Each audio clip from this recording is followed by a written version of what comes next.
శ్రీకృష్ణుడు భగవద్గీత చెప్పినటువంటి విధానం మనం గమనిస్తే, సరే కథ ప్రకారంగా మనందరికీ తెలుసు. భగవద్గీత బోధన అనేటువంటిది ప్రారంభించినప్పుడు మొట్టమొదటిగా సాంఖ్యయోగం చెప్పారు ఆయన, తర్వాత కర్మయోగం చెప్పారు.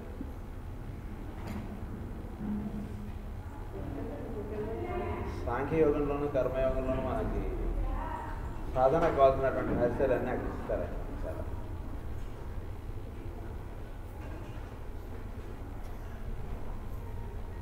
కర్మయోగంలో ఆయన ప్రధానంగా చెప్పేటువంటిది ఏంటంటే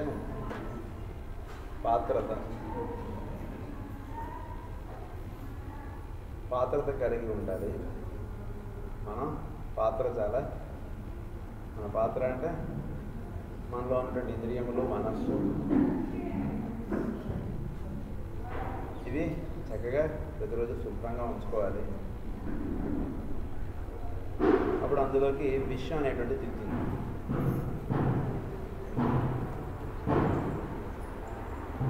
కర్మయోగంలో మనకు ప్రధానంగా చెప్పబడేటువంటిది ఏంటంటే సాంఖ్యయోగము, కర్మయోగం, తర్వాత కర్మ సన్యాస యోగం, అవన్నీ సరే. సాంఖ్యయోగంలోనూ కర్మయోగంలోనూ మనకు ప్రధానంగా తెలుపబడేటువంటి రహస్యం ఏంటంటే మనం మొట్టమొదటిగా మనం పాత్రత చక్కగా ఉండాలి. ఆధ్యాత్మిక సాధనకి మనకి ద్వంద్వం ఉండకూడదు. ఏమేమి చేయాలి, ఎలా ఉండాలి, మన మనస్సు, ఇంద్రియములు ఇవన్నీ ఎలా ఉంచుకోవాలి, అవన్నీ కూడా చక్కటి పాత్రత కలిగి ఉండాలంటే ఏం చేయాలి, ఇవన్నీ ఆయన చెప్తారు. అవన్నీ మనం సెట్ చేసుకున్న తర్వాత అప్పుడు అందులోకి జ్ఞానం అనేటువంటిది అందిస్తారు. అందుగురించి ఆధ్యాత్మిక సాధనకి బాగా గుర్తుపెట్టుకోవాల్సిన రహస్యం ఏంటంటే మన పాత్రతో చాలా చక్కగా ఉండాలి. అంటే మన యొక్క ఇంద్రియములు, మన మనస్సు వరకు చెప్పుకోవచ్చు. పైన బుద్ధి, అహంకార చిత్తాలు అవన్నీ జ్ఞానం. మన ఇంద్రియాలు, మన మనస్సు, మనం ఏ పని అయితే చేస్తున్నామో, ఏ కార్యక్రమం అయితే మనం సాధనగా పెట్టుకున్నామో అది మనకి ముఖ్యం. దానికన్నా ముఖ్యమైనటువంటి మనం పెట్టుకుంటున్నాము అంటే ఇది ముఖ్యం కాదు కదా. అది ముఖ్యంగా ఉన్నప్పుడు మిగిలినవన్నీ ముఖ్యత పొందలేదు. సాధనకు మనం ఏదైతే నియమం పెట్టుకుని ఉంటామో అదే ముఖ్యంగా ఉండాలి మన జీవితంలో. మిగిలినవన్నీ గట్ట పక్క పెట్టేసుకోవాలి. అందుగురించి జ్ఞానం ఒకటి ముఖ్యం కదండి, మిగిలినది ఏం పెద్ద ఇది కాదు కదండి అనుకుంటే జ్ఞానం పాత్రత లేని దాంట్లో మనం కోసం అనుకోండి, జ్ఞానం అది నిలబడదు. అన్నటువంటి దాంట్లో తీసుకొచ్చి గంగాజలం అనేటువంటి కోసం అనుకోండి, తీర్థంగా తీసుకోవడానికి కూడా మనం సందేహిస్తాం. అంత గంగాజలం అయినా అది పాత్రత బాగుంటే ఆ గంగాజలం యొక్క ఇది వైభవతాన్ని చక్కగా నిలవగలుగుతుంది. లేదా అంత గంగాజలం కూడా మనం పక్క పెట్టేస్తాం. మా అయితే నెత్తిని జరుపుకుంటాం, తీర్థంగా తీసుకుని సందేహిస్తాం చాలా. అది ఎట్లాగో నిత్య జీవితంలో కూడా మనం ఒక చక్కటి ఏ సాధన అయితే మనం ఏర్పాటు చేసుకుంటామో అది ప్రధానంగా మనం పెట్టుకుని ఉండాలి. మిగిలిన వాటన్నిటికీ మనం పెద్ద ఇంపార్టెన్స్ పెట్టుకోగలం. అది చాలా ముఖ్యం. అందులో భాగంగా మనం అరుణాచలేశ్వరుడు, ఈ అంతర్ముఖ ధ్యానం, దీనికి సంబంధించినటువంటి కార్యక్రమాన్ని పెట్టుకున్నప్పుడు మిగిలిన కొంచెం అప్రధానంగా ఉంటుందండి.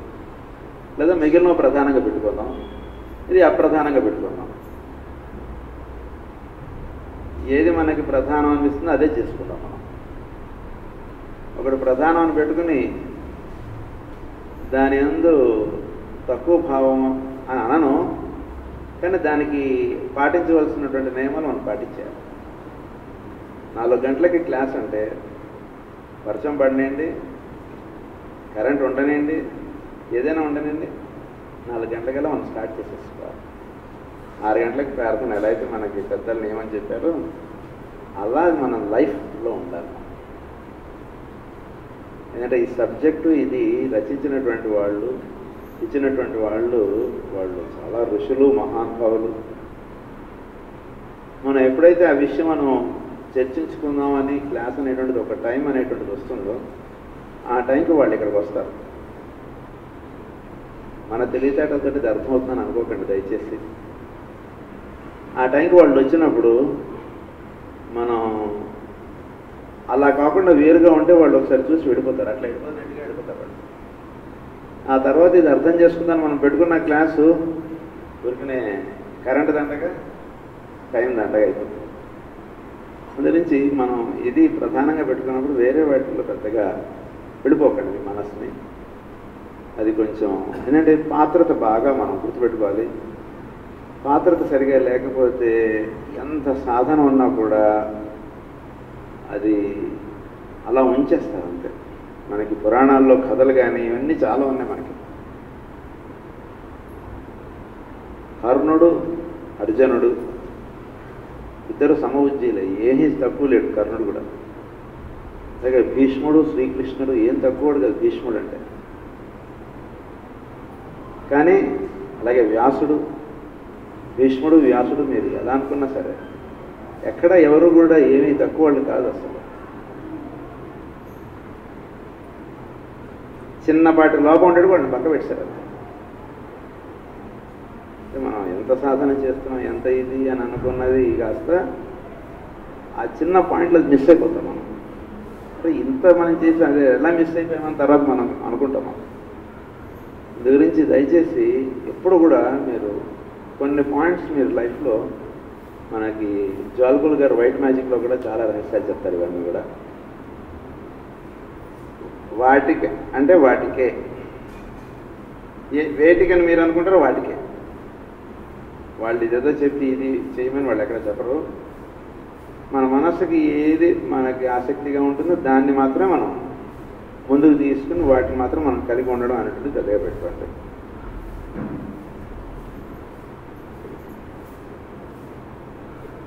కార్యక్రమానికి వస్తే మనం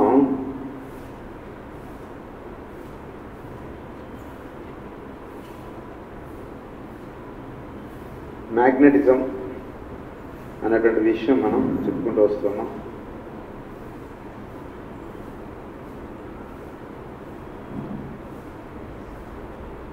దాని గురించి చెప్పుకుంటున్నటువంటి రహస్యాల్లో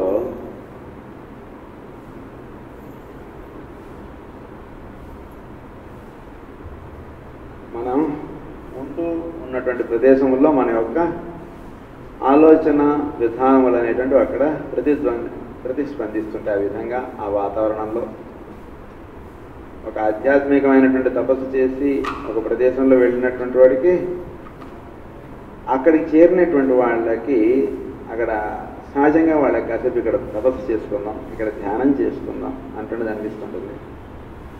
వేరుగా ఇంకా అనేక రకాలుగా ఉన్నటువంటి వాళ్ళ ఆలోచనలు ఉన్నటువంటి వాళ్ళు అక్కడ చేరినటువంటి ఆ ఆలోచనలు ప్రధానంగా ఉంటుంటాయి.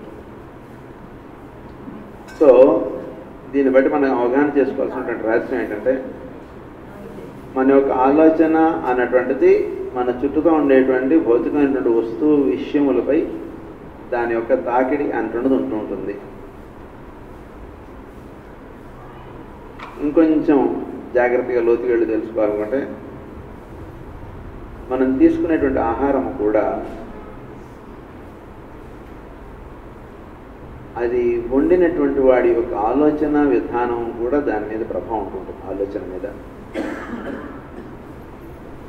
అందు గురించి గుడికి కానీ లేదా ఇలాంటి ప్రదేశంలోకి వచ్చినప్పుడు అక్కడ మనని భోజనం చేయమని కానీ ఇలాంటివి వాళ్ళు పెడుతుంటారు. అక్కడ భోజనం చేయడం చేత ఏం జరుగుతుందంటే అది ఒక నైవేద్యము అంటాం, ప్రసాదము అంటాం. దాంట్లో వాళ్ళు చాలా నియమనిష్టలుగాను చాలా భక్తి శ్రద్ధలతోనూ ఆ పదార్థాన్ని వండుతారు వాళ్ళు. ఆ పదార్థాన్ని మనం భుజించినప్పుడు దానివల్ల కేవలం మనకి శక్తి మాత్రమే కాదు, మన యొక్క ఆలోచన సరళి ఇవన్నిట్లో కూడా అది మార్పు తీసుకొస్తుంది. అందు గురించి పదార్థం మీద మన యొక్క ఆలోచన అనేటువంటి యొక్క ప్రభావం అనేటువంటిది ఉంటూ ఉంటుంది.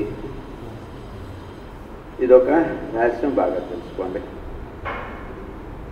మన ఆలోచన విధానాన్ని బట్టి మనం ఉండేటువంటి కార్యక్రమం అనేటువంటిది ఒకటి ఆధారపడుతూ ఉంటుంది. ఈ ప్రభావం అనేటువంటిది ఒకటి పనిచేస్తున్నప్పుడు మనం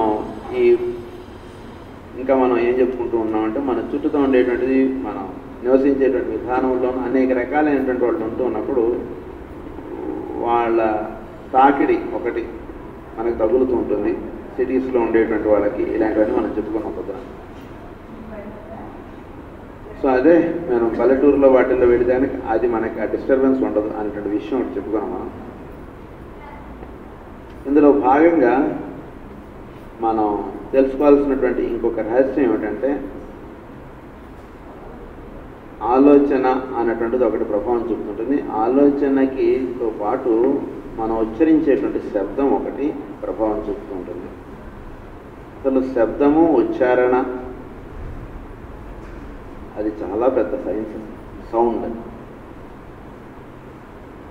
సృష్టిలో శబ్దము చేసేటువంటి కాలుష్యం చాలా ఎక్కువ. శబ్ద కాలుష్యం అంటాం దాన్ని. శబ్దము ఉచ్చారణ అన్నటువంటిది చేస్తున్నప్పుడు ఏం జరుగుతుంది అంటే కనుక మనం ఉదాహరణ మనం ఒక వాక్కు ఉచ్చరించినప్పుడు చోటులో అంతా కూడా ఎనర్జీ అన్నది ఉంటుంది మన చుట్టూతో. ఈ ఎనర్జీ అన్నటువంటిది శబ్దోచ్చారణ చేత ఆ ఎనర్జీ మన యొక్క శబ్దానికి తగ్గటువంటి రూపం దాలుస్తూ ఉంటుంది. అంటే ఏంటంటే మనం శబ్దం ఉచ్చరించడానికి ఏమిటి కారణం? మన యొక్క ఆలోచన. మన ఆలోచన ద్వారా మనలో ఉన్నటువంటి శక్తి ప్రవాహం అనేటువంటి మన శబ్దం ద్వారా భౌతికత్వం దాలుస్తూ ఉంటుంది. ఈ భౌతికత్వం దాల్చుతూ ఉన్నప్పుడు మన చుట్టూతా ఈ దేవతలు లేదా ఎనర్జీస్ అనేటువంటి ఉంటాయి. చోట్ల ఎప్పుడు వాళ్ళు ఉంటారు. ఈ శబ్దోచ్చారణ చేస్తున్నప్పుడు ఏం జరుగుతుంది మన చుట్టూ అంటే ఆ శబ్దం అనేటువంటిది ఆ దేవతలని మన ఉదాహరణకి మనం దేవతల్ని పిలుస్తూ ఉంటే దేవతలు పలుకుతారు. దేవతలు ప్లస్ వాళ్ళ పక్కనే ఉండేటువంటి వాళ్ళు ఇంకొకళ్ళు ఉంటారు అస్ట్రల్ ప్లేన్లో. వీళ్ళందరూ కూడా వాళ్ళు ఏం చేస్తుంటారంటే ఉదాహరణకి సపోజ్ ఏదో పేరు పెట్టుకోండి, సుబ్బారావు అని అనుకోండి. సుబ్బారావు గారిని మనం పిలుస్తున్నాం అనుకోండి. పిలుస్తున్నప్పుడు మనకి ఆ శబ్దాన్ని మనం ఉచ్చరించేటప్పుడు చాలా కరెక్ట్గా ఎవరినైతే ఉద్దేశించి మనం పలుకుతున్నాం ఆ శబ్దం వాళ్ళని ఉద్దేశించి కరెక్ట్గా పలకాలి. లేకపోతే ఏం జరుగుతుందంటే ఆ సుబ్బారావు గారు లాంటి వాళ్ళే ఇంకొకళ్ళు ఉంటారు అక్కడ పక్కనే చోట్లు. వాళ్ళు ఏం చేస్తుంటారంటే కనుక వాళ్ళ యొక్క ప్రభావం అనేటువంటిది మన శబ్దంలో కనిపించేటట్టు చేస్తుంటారు. అంటే దానివల్ల ఏం జరుగుతుంది అంటే కనుక వాళ్ళు అనుకున్నది మనం ఉచ్చరించడం లేదా వాళ్ళు అనుకున్నది అక్కడ జరగడం అంటున్నదిగా ఉంటుంది. మనం కూడా దీని యందు ధ్యాస లేకుండా మనం ఉచ్చారణ చేస్తుంటే ఆ ప్రభావం ఇంకా ఎక్కువ అవుతుంది. అంటే దీనివల్ల మనం తెలుసుకోవాల్సినటువంటి రహస్యం ఏంటంటే శబ్దోచ్చారణ చేస్తూ ఉన్నప్పుడు అంటే ఏ శబ్దం అయినా సరే సరదాగా మీరు మాట్లాడుకుంటున్నా లేదా దైవస్మరణ చేసినా లేదా మంత్ర సాధన చేసినా దీనివల్ల ఏమవుతుందంటే మన చుట్టూగా ఉన్నటువంటి దేవతలు లేదా మామూలుగా ఉండేటువంటి అంటే మన కార్యక్రమానికి లేదా మన యొక్క జీవితానికి లేదా మన చుట్టూతో ఉండేటువంటి వాతావరణాన్ని అధోస్థితికి తీసుకెళ్లేటువంటి వాళ్ళు కొంత శక్తి అనేటువంటి మన చుట్టూతో ఉంటుంది. సో వాళ్ళు అక్కడే ఉంటారు.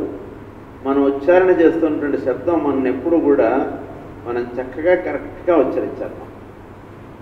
ఏ విషయం మాట్లాడతాం ఫస్ట్ అసలు శబ్దం దాని ఉచ్చారణ ఇది కరెక్ట్గా సాగకపోతే ఏమవుతుందంటే ఆ ఉచ్చారణలో తప్పు అనేటువంటిది జరిగితే కనుక వీళ్ళ యొక్క ప్రభావం అనేటువంటిది ఎక్కువగా ఉంటుంది మనం చేసుకునేటువంటి కార్యక్రమం. ఉదాహరణకి వేదం ఉందనుకోండి, ఇప్పుడు మనకి తేలిగ్గా అర్థం అవడానికి చెప్తాను. వేదోచ్చారం మనం చేస్తున్నాం. ఓం నమో భగవతే రుద్రాయ అంటూ మనం చదివాం. వేదం చదువుతూ మనం అభిషేకం చేసాం, బాగుంది. ఈ వేదోచ్చారణ చేస్తున్నప్పుడు ఆ శబ్దాన్ని మనం సరిగ్గా ఉచ్చరించలేదనుకోండి, ఆ మంత్రంలో ఉన్నటువంటి దేవత అక్కడ స్పందించడం అన్నటువంటిది ఉండదు. కరెక్ట్గా పిలవాలి. రుద్రుడు అన్నటువంటిది మనం పిలుస్తున్నప్పుడు రుద్రుడిని కరెక్ట్గా మనం ఉచ్చరిస్తే రుద్రుడు వస్తాడు అక్కడ. రుద్రుడిని మనం కరెక్ట్గా ఉచ్చారణ చేయకపోతే రుద్రుడు రాడని. అది ఇక్కడ రహస్యం. ఇంకొక రహస్యం ఏంటంటే, ఆ శబ్దోచ్చారణ కరెక్ట్గా చేయనప్పుడు ఏం జరుగుతుందంటే ఆ దేవత బదులు వేరే దేవత వచ్చేస్తాడు అక్కడ. వాడు మన అల్లరి పాలు చేస్తాడు. అది కూడా ఒకటి జరుగుతుంది. అందుగురించి దీంట్లో మనం జాగ్రత్తగా చక్కగా అవగాహన చేసుకోవాల్సినటువంటి పాయింట్ ఏంటంటే, శబ్దోచ్చారణ అటువంటి చేస్తున్నప్పుడు చోటులో ఉన్నటువంటి దేవతలు ఆ శబ్దోచ్చారణకు తగ్గట్టుగా వాళ్ళు మన యొక్క కార్యక్రమానికి కానీ మనం చేసేటువంటి పనులకు కానీ వాళ్ళ యొక్క సహకారం అనేటువంటిది ఇస్తూ ఉంటారు. ఇంకొక రహస్యం ఏంటంటే, ఈ శబ్దము ఉచ్చారణ అటువంటి చేస్తున్నప్పుడు దాంట్లో ఉన్నటువంటి విషయం ఏంటంటే, ఉదాహరణకు మనం ఏదో పూజ చేసాం. ఆ పూజ చేసినప్పుడు అక్కడ ఏం సంకల్పం చేసాం, మనం ఏం ఉద్దేశించి చేస్తున్నాం, ఇది కూడా చాలా ముఖ్యం. మనకి ఉదాహరణకు మనం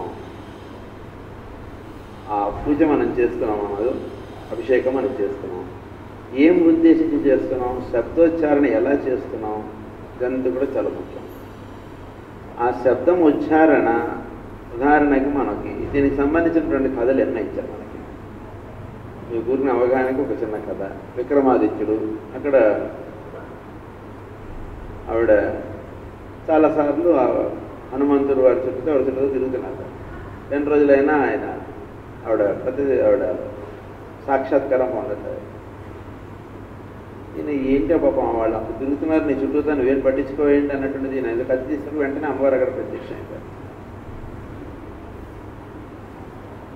అంటే ఏమిటి, మనం ప్రార్థన చేస్తే రుద్రుడు ప్రత్యక్షం అవ్వలేదు, పలానా వాళ్ళు ప్రార్థన చేస్తే రుద్రుడు ప్రత్యక్షం అయ్యాడు. అంటే వాళ్ళు అలా కాదండి, వాళ్ళు నమ్మకం కాకుండా వాళ్ళు ఇంకేదో చదివారండి, అందు గురించి ప్రత్యక్షం అయ్యారు. వాళ్ళకి మన నమ్మకం మాత్రమే చదివాం కూడా మనకి ప్రత్యక్షం అవ్వలేదు అని అనడం కరెక్టా కాదు. వాళ్ళు నమ్మకమే చదివారు. ఉదాహరణ ఊరికినే శంకరాచార్యులు వారు నమ్మకం చదివి అభిషేకం చేసేవారు అనుకోండి, వారికి ప్రత్యక్షం అయ్యారు. మరి మనం చదివితే మనకేం ప్రత్యక్షం కానీ ఏమీ అసలు అదొక అన్నట్లేదు అనట్లేదు. మనకు చేస్తూనే ఉన్నాం 10 సంవత్సరాలు 20 సంవత్సరాలు. ఏంటైతే దీన్ని బట్టి అవగాహన చేసుకోవాల్సినటువంటి విషయం ఏంటంటే, ఆ ఉచ్చారణ అన్నటువంటిది వాళ్ళు పొద్దున కూడా మనకి వారు అంటున్నారు, ఎలా ఉచ్చరించారు మీరు నామం అరుణాచల శివ అనేటువంటిది, అది ముఖ్యం అంటారు. ఆ ఉచ్చారణ అన్నటువంటిది కరెక్ట్గా ఉచ్చరించారు. చోటులో అంటే ఆ పాయింట్స్ అనేటువంటి మన యొక్క శబ్దోచ్చారణకి ఈ చోటులో ఉండేటువంటి పాయింట్స్ కరెక్ట్గా క్లిక్ అవ్వాలి, కరెక్ట్గా తగలాలి. ఆ పాయింట్ దాన్ని బట్టి షూట్ చేస్తే కరెక్ట్గా వెళ్ళి దాన్ని తగలాలి. ఏమాత్రం రవ్వ ఇదైనా పక్కకి వెళ్తుంది షూటింగ్. అది ఎట్లాగో మన ఉచ్చారణ చాలా పర్ఫెక్ట్గా రావాలి. ఉచ్చారణ ఎంత కరెక్ట్గా వస్తే అంత డెఫినెట్గా. ఉదాహరణకు మాస్టర్ గారు గాయత్రి మంత్రం ఉచ్చరించారు. ఆయన గాయత్రి మంత్రం ఉచ్చరిస్తే మాస్టర్ శ్రీ గారి యొక్క సాక్షాత్కారం ఇదంతా జరిగిందని మనం చెప్పారు. మరి మనం ఉచ్చరిస్తున్నాం అదే గాయత్రి మంత్రం, మనకు ఎందుకు జరగట్లేదు ఏమిటి, మనం జస్ట్ ప్రాక్టికల్గా మనం మాట్లాడేసుకున్నాం. దీన్ని బట్టి మనం తెలుసుకోవాల్సింది ఏంటంటే, ఉచ్చారణ అనుకున్నది ఎలా చేయాలి మనం. ఈ ఉచ్చారణ అనుకున్న దాంట్లో ఎంతో ఉంది సైన్స్ అసలు. యాక్చువల్గా ఇది చాలా కరెక్ట్గా ఉచ్చరించాలి. అక్కడ కరెక్ట్గా అవే పదాలు ఆయన ఉచ్చరించారు, మనం ఉచ్చరించాం. ఆయన ఉచ్చరించినప్పుడు అమ్మవారు ప్రత్యక్షం అయ్యారు, మనం ఉచ్చరిస్తే అమ్మవారు ప్రత్యక్షం అవ్వలేదు అంటే ఉచ్చారణలో తేడా ఉంది. అమ్మవారికి ఇది ఎవరు ఫోన్ చేశారు అన్నదేం ఉండదు. అమ్మవారు నువ్వు కరెక్ట్గా పిలిస్తే అమ్మవారు మనకే ప్రత్యక్షం అవుతారు. పలానా వాళ్ళకి ఎందుకు ప్రత్యక్షం అయ్యారు అంటే దీన్ని బట్టి మనం తెలుసుకోవాల్సింది ఏంటంటే మన ఉచ్చారణ చాలా కరెక్ట్గా ఉండాలి. ఈ శబ్దము ఈ ఉచ్చారణలో ఇంకొకటి ఏమిటంటే కనుక ఆ శబ్దము ఆ ఉచ్చారణ శబ్దము లేదా దాని తాలూకా ఇన్స్ట్రుమెంట్ మ్యూజిక్కి చాలా ఉంది. శబ్దము ఉచ్చారణని ఇంకొక రకంగా ఏమని చెప్తారంటే కలర్ అంటారు. అంటే ఏంటంటే వీడి యొక్క కలర్ ఏమిటి అనేటువంటిది కూడా ఒకటి వీడి యొక్క వాక్కులో తెలియబడుతూ ఉంటుంది అంటారు. అంటే వాడి యొక్క మనం కలర్ అంటే మనం ఎలా తెలుసుకోవచ్చు అంటే వాడి యొక్క భావం, ఏ భావంతో మనం ప్రార్థన చేస్తున్నాం. శంకరాచార్యులు ఏ భావంతో చేస్తే ఆయనకి అమ్మవారి ప్రత్యక్షం అయింది, మనం ఏ భావంతో చేస్తున్నాం. అంటే ఏ భావంతో చేస్తే అమ్మవారి ప్రత్యక్షం అవుతారు. కేవలం లలిత చదివితే అమ్మవారి ప్రత్యక్షం అవ్వట్లేదు కదా. అంటే అక్కడ ఇంకొకటి ఏదో మిస్ అవుతుంది మనకి. అమ్మవారి యొక్క సాక్షాత్కారం మనకి కలగాలంటే ఆ ఉచ్చారణ ఆ భావము ఇవన్నీ కూడా ఆ శబ్దంతో కలవాలి. అప్పుడే మనకి అమ్మవారి ప్రత్యక్షం అవుతారు. ఇది మనకి పెద్దలు చెప్పినటువంటి విషయం. ఈ మ్యూజిక్ అంట మనకి శబ్దం ఉచ్చారణ సౌండ్ ఈజ్ మ్యూజిక్. ఈ మ్యూజిక్ అనేటువంటిది ఇది ఉదాహరణకి సంగీతం పాట ఉంది, అది ఓ అల్లది ఓ పాట, అదే అన్నమయ్య పాడారు లేదా ఇంకెవరో మా పెద్దలు వాళ్ళు ఎవరో పాడారు, అదే పాటను మనం పాడాం ఊరికనే. ఆ తన్మయత్వం మనం కలుగుతుందా? కలగట్లేదు. మనం పాడితే అది ఉన్నవాళ్ళు కూడా లేచి వెళ్ళిపోతారు. అదే వాళ్ళు ఎవరో పెద్దవాళ్ళు వాళ్ళు పాడితే ఎక్కడెక్కడో ఉన్నవాళ్ళు కూడా వచ్చి ఇక్కడ కూర్చుంటారు. వాళ్ళు బస్సు ఉన్న ట్రైన్ వదిలేసి ఇక్కడ కూర్చుండిపోతారు. ఏంటి అదే పాట నేను పాడితే ఎందుకు నువ్వు వెళ్ళిపోతానంటావు, వాళ్ళు పాడితే ఇంకా కూర్చుందామని అంటావు ఏంటంటే, లేదంటే ఆ మాట అంత తన్మయత్వాన్ని కలిగిస్తుంది, మీరు పాడుతున్న దాంట్లో తన్మయత్వం లేదండి అంటారు. మీరు పాడుతుంటే మాకేమో పెద్ద ఇష్టత కలగట్లేదండి. మీరు సంగీతం నేర్చుకుని ఉండొచ్చు, లేదా మీకు సంగీతం రావచ్చు రాకపోవచ్చు, అది మాకు సంబంధించింది కాదు. వాళ్ళు పాడుతుంటే తన్మయత్వం కలుగుతుంది, మీరు పాడుతుంటే మాకు తన్మయత్వం కలగట్లేదు అని అంటాడు వాడు. దీన్ని బట్టి ఏమిటి అదే పాట ఇంకా మన జాగ్రత్త పుస్తకం దగ్గర పెట్టుకుని మనం పాడుతున్నాం. మనం ఏమి తప్పులు పాడలేదు, అయినా తన్మయత్వం కలగట్లేదు. తన్మయత్వం కలగాలి. తన్మయత్వం కలగాలంటే ఏం చేయాలి అంటే కరెక్ట్గా దాన్ని ఎలా పాడాలో అలానే పాడాలి. కొంచెం తేడా కూడా పాడరు వాడు. సో అది మనం మన యొక్క మంత్ర సాధనలో కూడా అది చేయాలి. మనం మంత్రోచ్చారణ చేసినప్పుడు కానీ, మనం ప్రార్థన చేసినప్పుడు కానీ, మనం పూజ చేసుకున్నప్పుడు కానీ అలానే చేయాలి. అప్పుడు ఏమవుతుందంటే కనుక ఆ మంత్ర సాధనకి ఎవరు పాడటం చేదైతే చోటు ఉన్నటువంటి దైవం ప్రత్యక్షం అయ్యారో అలా మనం పాడగలిగినప్పుడు అప్పుడు దైవం అక్కడ మనకు కూడా సాక్షాత్కారం జరుగుతుంది. ఇది ఒక పాయింట్. అదే శబ్దోచ్చారణ అదే గానము ఒక ఇన్స్ట్రుమెంట్ మీద వాయించారు, అదే గానం ఇంకొక ఇన్స్ట్రుమెంట్ మీద వాయించారు, అదే గానం ఇంకొక ఇన్స్ట్రుమెంట్ మీద వాయించారు. అంటే మీరు తబలా అనండి, లేదా వీణ అనండి, లేదా వయలిన్, ఇలాంటి ఇన్స్ట్రుమెంట్స్తో వీటన్నిట్లోనూ మీకు వయలిన్ తర్వాత వీణ వీటికి అదే పాట వాటి మీద వాయించారు. మీరు ఏమంటారు, చాలా అద్భుతంగా ఉంది సార్ అంటారు. అంటే అదే సాంగ్ కొన్ని ఇన్స్ట్రుమెంట్స్కి ఎక్కువ బాగుంటుంది, అదే సాంగ్ వేరే ఇన్స్ట్రుమెంట్స్ మీద అంత తన్మయత్వం కలిగించట్లేదు. ఉదాహరణకి మీరు మిలిటరీ వాళ్ళని చూస్తే, ఆర్మీ వాళ్ళు డ్రమ్స్ వాయిస్తారు. దేనికి డ్రమ్స్ వాయిస్తారు వాళ్ళు? ఆర్మీ వాళ్ళు ఎందుకు వాయిస్తారు? వాళ్ళ ఫ్యాన్స్ శత్రువు కనబడితే ముందు కాల్చడం ఇది కదా వాళ్ళకి సంబంధించినది. డ్రమ్స్ వాయించాల్సిన పని ఏమిటి వాళ్ళకి అసలు? వాళ్ళు ఎందుకు డ్రమ్స్ వాయించాలి? వాళ్ళు వాయించడంలో ఉంటున్న విషయం ఏమిటి?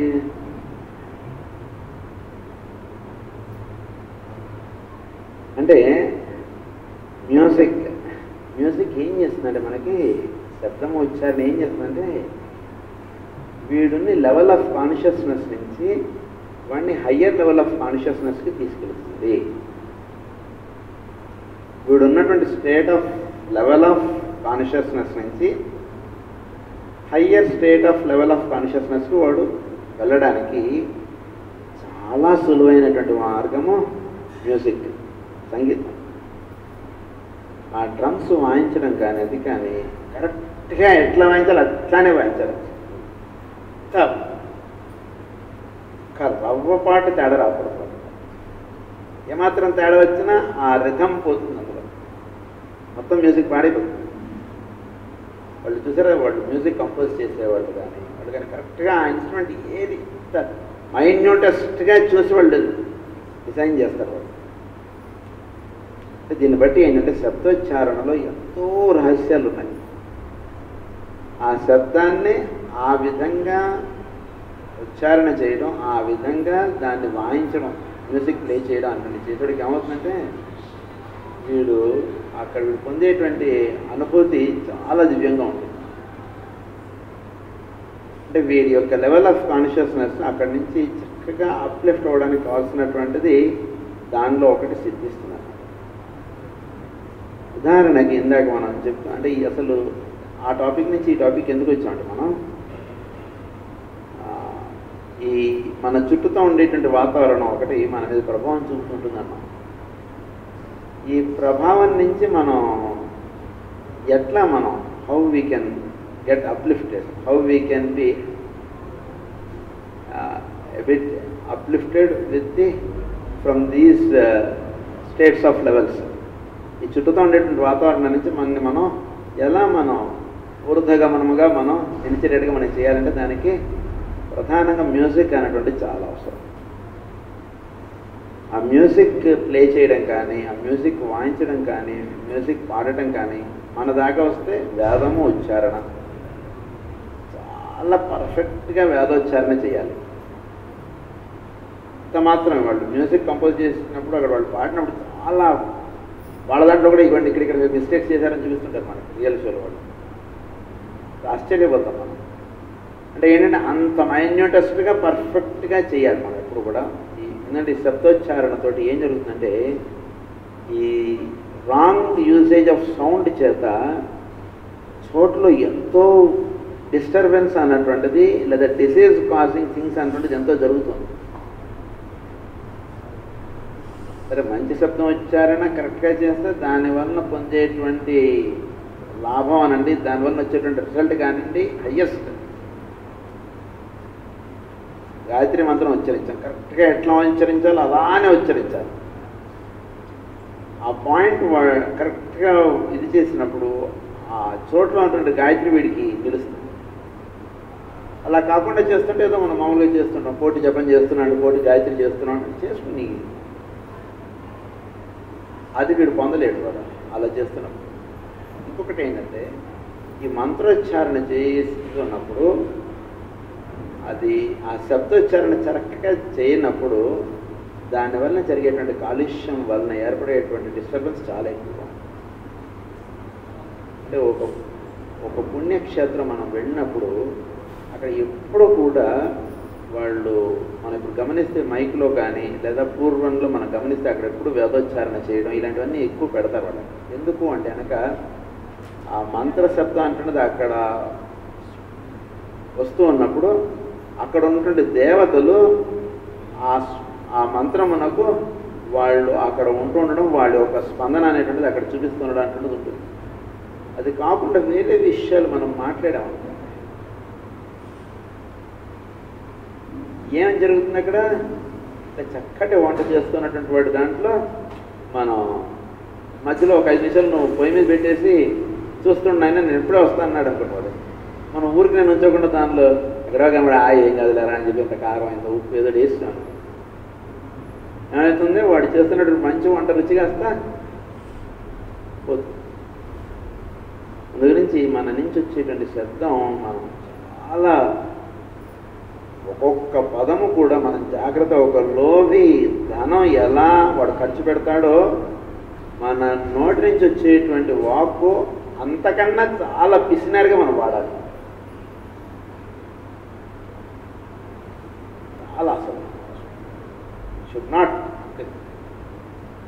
అంతకన్నా చాలా పిసినారితనంగా మనం వాడాలి మన నోటి నుంచి వచ్చేటువంటి వాక్కు.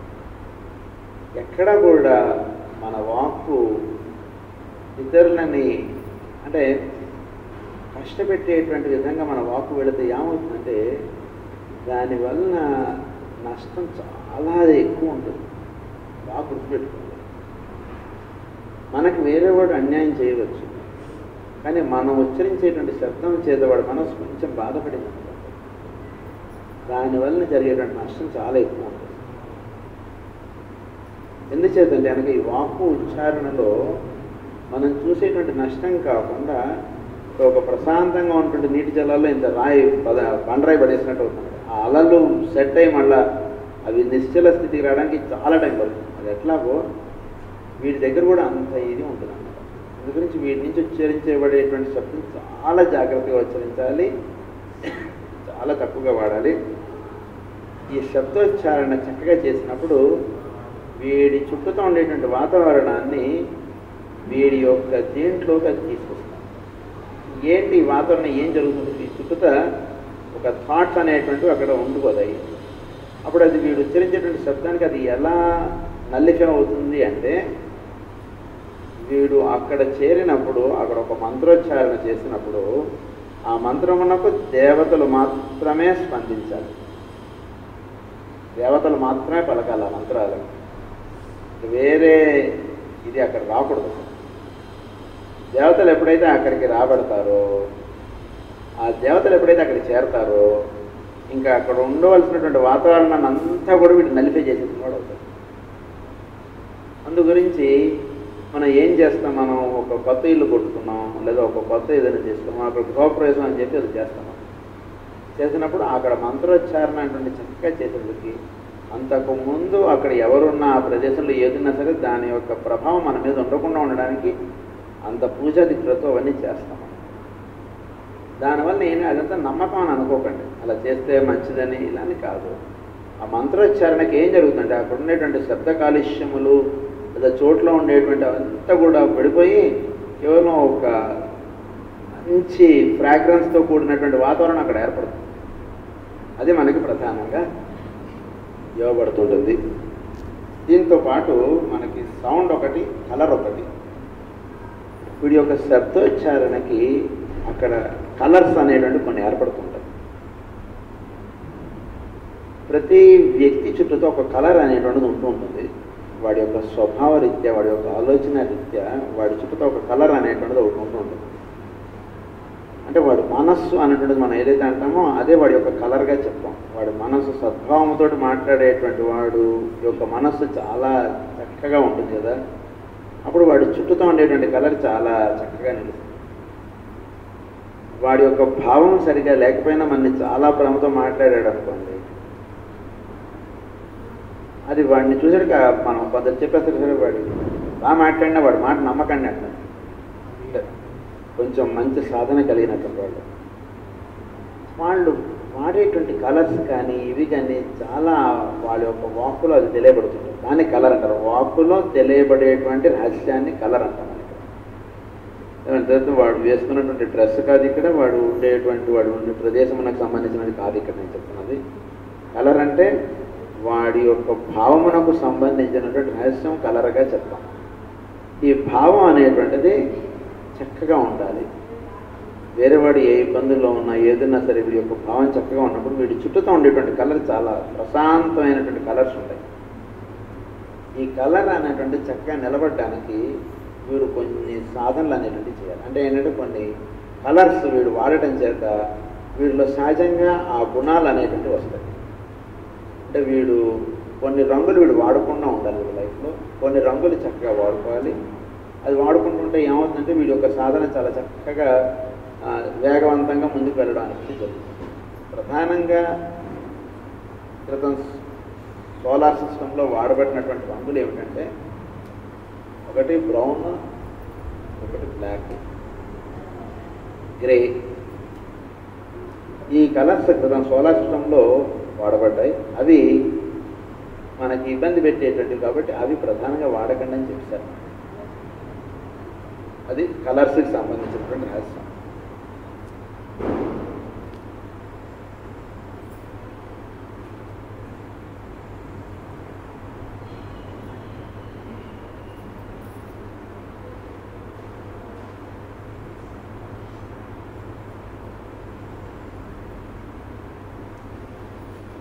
తర్వాత ఈ శబ్దోచ్చారణ దీనికి సంబంధించినటువంటి ఇంకొకటి ఏంటంటే, మనం ఉంటున్నటువంటి వాతావరణంలో ఎక్కడ కూడా ఒక ఉదాహరణకు పొద్దున్నే లేచామనుకోండి, ఆ పిట్టల కిలకిల రావములు ఉంటాయి. అది చాలా అద్భుతమైనటువంటి వాతావరణాన్ని అందిస్తుంది. అలాగే మనకి ఎక్కువ ఇబ్బంది పెట్టేటువంటివి ఏమిటంటే, ఫస్ట్ అండ్ ఫార్మోస్ట్ మన యొక్క జీవితంలో మనకి శబ్దోచ్చారణ వలన మనకి ఇబ్బంది కలుగుతుండేటువంటిది ఒకటి ఏంటంటే, ఒకటి ట్రైన్ సౌండ్స్, రైలు కూతలు, అది శబ్ద కాలుష్యాన్ని చాలా చేస్తుంది. ఇంకొకటి ఫ్లైట్, అది చేసేటువంటి కాలుష్యం ఇంకా ఎక్కువ. తర్వాత మనం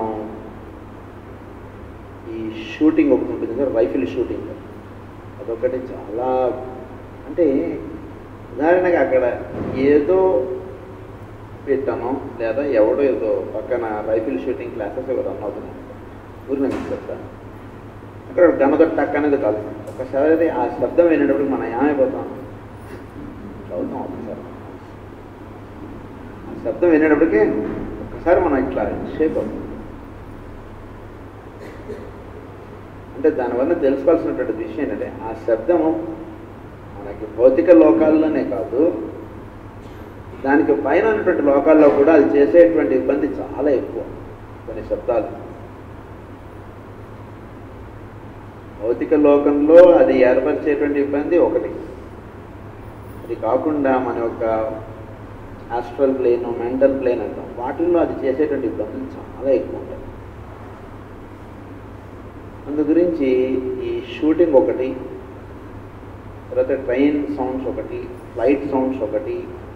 అంటే విషయం మనం చేయట్లేదు కదండి అవన్నీ అని అంటే అనుకోవచ్చు, కానీ మీకు తెలిస్తే కనుక ఏమవుతుందంటే, మీరు ఆ శబ్దాల నుంచి కొంచెం మనం దూరంగా ఉంటే ఏమవుతుందంటే, మనకి ఏర్పడేటువంటి వాతావరణం చాలా ప్రశాంతమైనటువంటి వాతావరణం. అందు గురించి ఆ రహస్యాలన్నీ చెప్పారు మనలో. వీటి తర్వాత నెక్స్ట్ కేటగిరీలో వచ్చేటువంటివి మానవులు చేసేటువంటి శబ్దోచ్చారణలు, తర్వాత కొన్ని జంతువులు చేసేటువంటి శబ్దములు, అవి కూడా చాలా ఇబ్బంది పెట్టేటువంటి సౌండ్స్ వస్తుంటాయి. కొన్ని శబ్దాలు మనకి చాలా చక్కటి ప్రశాంతతని అందిస్తుంటాయి. అందులో కోకిల సౌండ్ ఒకటి, చాలా మనకి పొద్దున్నే సూర్యోదయం అవగానే ఆ కోకిల చేసేటువంటి శబ్దం చాలా మంచి ప్రశాంతత అందిస్తుంటుంది.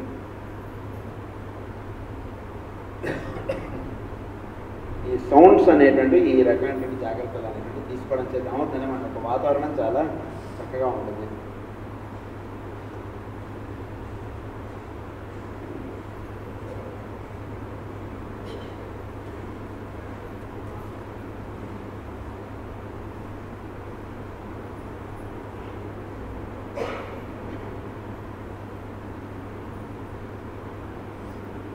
తర్వాత మా ఉచ్చారణ చేసేటువంటి ప్రధాన మనం మాట్లాడేటువంటి మాటలు, ఇవన్నీ కూడా చేసేటువంటి కాలుష్యం చాలా ఎక్కువగా ఉంటుంది. శబ్దము మనం చేసేటువంటి ఈ కాలుష్యం చాలా ఎక్కువగా ఉంటుంది. అందు నుంచి కోపము, ఈర్ష్య, ఇవన్నీ మనకు అరిషడ్ వర్గాలు ఉంటాయి కదా, వాటితో ఉచ్చరించేటువంటి శబ్దం చాలా డేంజర్. దయచేసి మనకి అంటే సాధన చాలా చెప్పారు మనకి వైట్ మ్యాజిక్లో, దాంట్లో ఉంటున్నప్పుడు మనం చాలా తక్కువగా మనకి కోపం వచ్చేటువంటి సిచ్యువేషన్స్ మనకు ఉంటాయి. కోపం ఏదైనా సిచ్యువేషన్ కోపం వచ్చేస్తుంది అంటే మనం నెమ్మదిగా మనం సరిదిద్దుకోవాలి. పరిసరాలు సరిదిద్దబడాలని అనుకోకండి. మనం సెట్ అయితే చాలు, పరిసరాలు అవి ఆటోమేటిక్గా సెట్ అవుతాయి. అవి సెట్ అవ్వాలంటే నేను కరెక్ట్గానే ఉంటానండి, మా ఇంట్లో వాళ్ళంతా తప్పండి అంటే వాడు సెట్ అవ్వడానికి వాడు సంసిద్ధత లేదు వాడిలో అని అర్థం. వాడు చక్కగా ఉండడానికి వాడు చేసుకోవాలి. సో శబ్ద కాలుష్యం చేత ఏర్పడేటువంటి చాలా ఎక్కువ ఉంటుంది. అంటే ఈ పాయింట్స్ మనం జనరల్గా మనం నోటీస్ చేయం, అందు గురించి చాలా ముఖ్యంగా అని చెప్పారు. చాలా కోపముగా మనం ఉంటే మనం శబ్దోచ్చారణ చేస్తుండే వాటి వలన ఏర్పడేటువంటి వాతావరణం. ఉదాహరణ మనం అఖండ రుద్రాభిషేకం చేసాం. అఖండ రుద్రాభిషేకం చేసి అంటే ఏంటి సుమారుగా 12 గంటలు 24 గంటలు అభిషేకం చేసాం. రుద్రం అంతసేపు చదివినట్టే అక్కడ ఉండేటువంటి వాతావరణం చాలా అద్భుతంగా ఉండేటువంటి వాతావరణం. అక్కడ వీడు చేరి ఎవడో కార్యకర్తలు ఎవరో సరిగ్గా లేరు వీడియో ఇష్టం వచ్చినట్టు అడిచేసాడు. దానివల్ల ఏర్పడేటువంటి వాతావరణం అంతా చేసింది అంత మొత్తం ఆ చుట్టూ ఏర్పడినటువంటి వాతావరణం మొత్తం పోగొట్టుకున్నాడు. ఇది గురించి అంటే దాని యొక్క ప్రభావం ఉండదు. అవన్నీ తర్వాత మనం మాట్లాడుతాం. రుద్రుడు మనల్ని కాపాడటం అవన్నీ నెక్స్ట్ పాయింట్. ఫస్ట్ మనం సరిదిద్దుకోవాల్సినటువంటి విషయం మనకు ప్రధాన చెప్తాం. అంటే వీడికి ఆ కోపం అనేటువంటిది వీడు చాలా తక్కువగా ఉండాలి. అది దానితో వీడు ఎక్కడెక్కడ శబ్దోచ్చారణ చేయాలి, చక్కగా చేసుకోవాలి. అదొకటి. అంటే ఇవన్నీ వీడు జాగ్రత్త పడితే ఏమవుతుందంటే వీడి మీద చోట్ల ఉన్నటువంటి ప్రభావం చూపడం అంటే తగ్గిపోతుంది. సో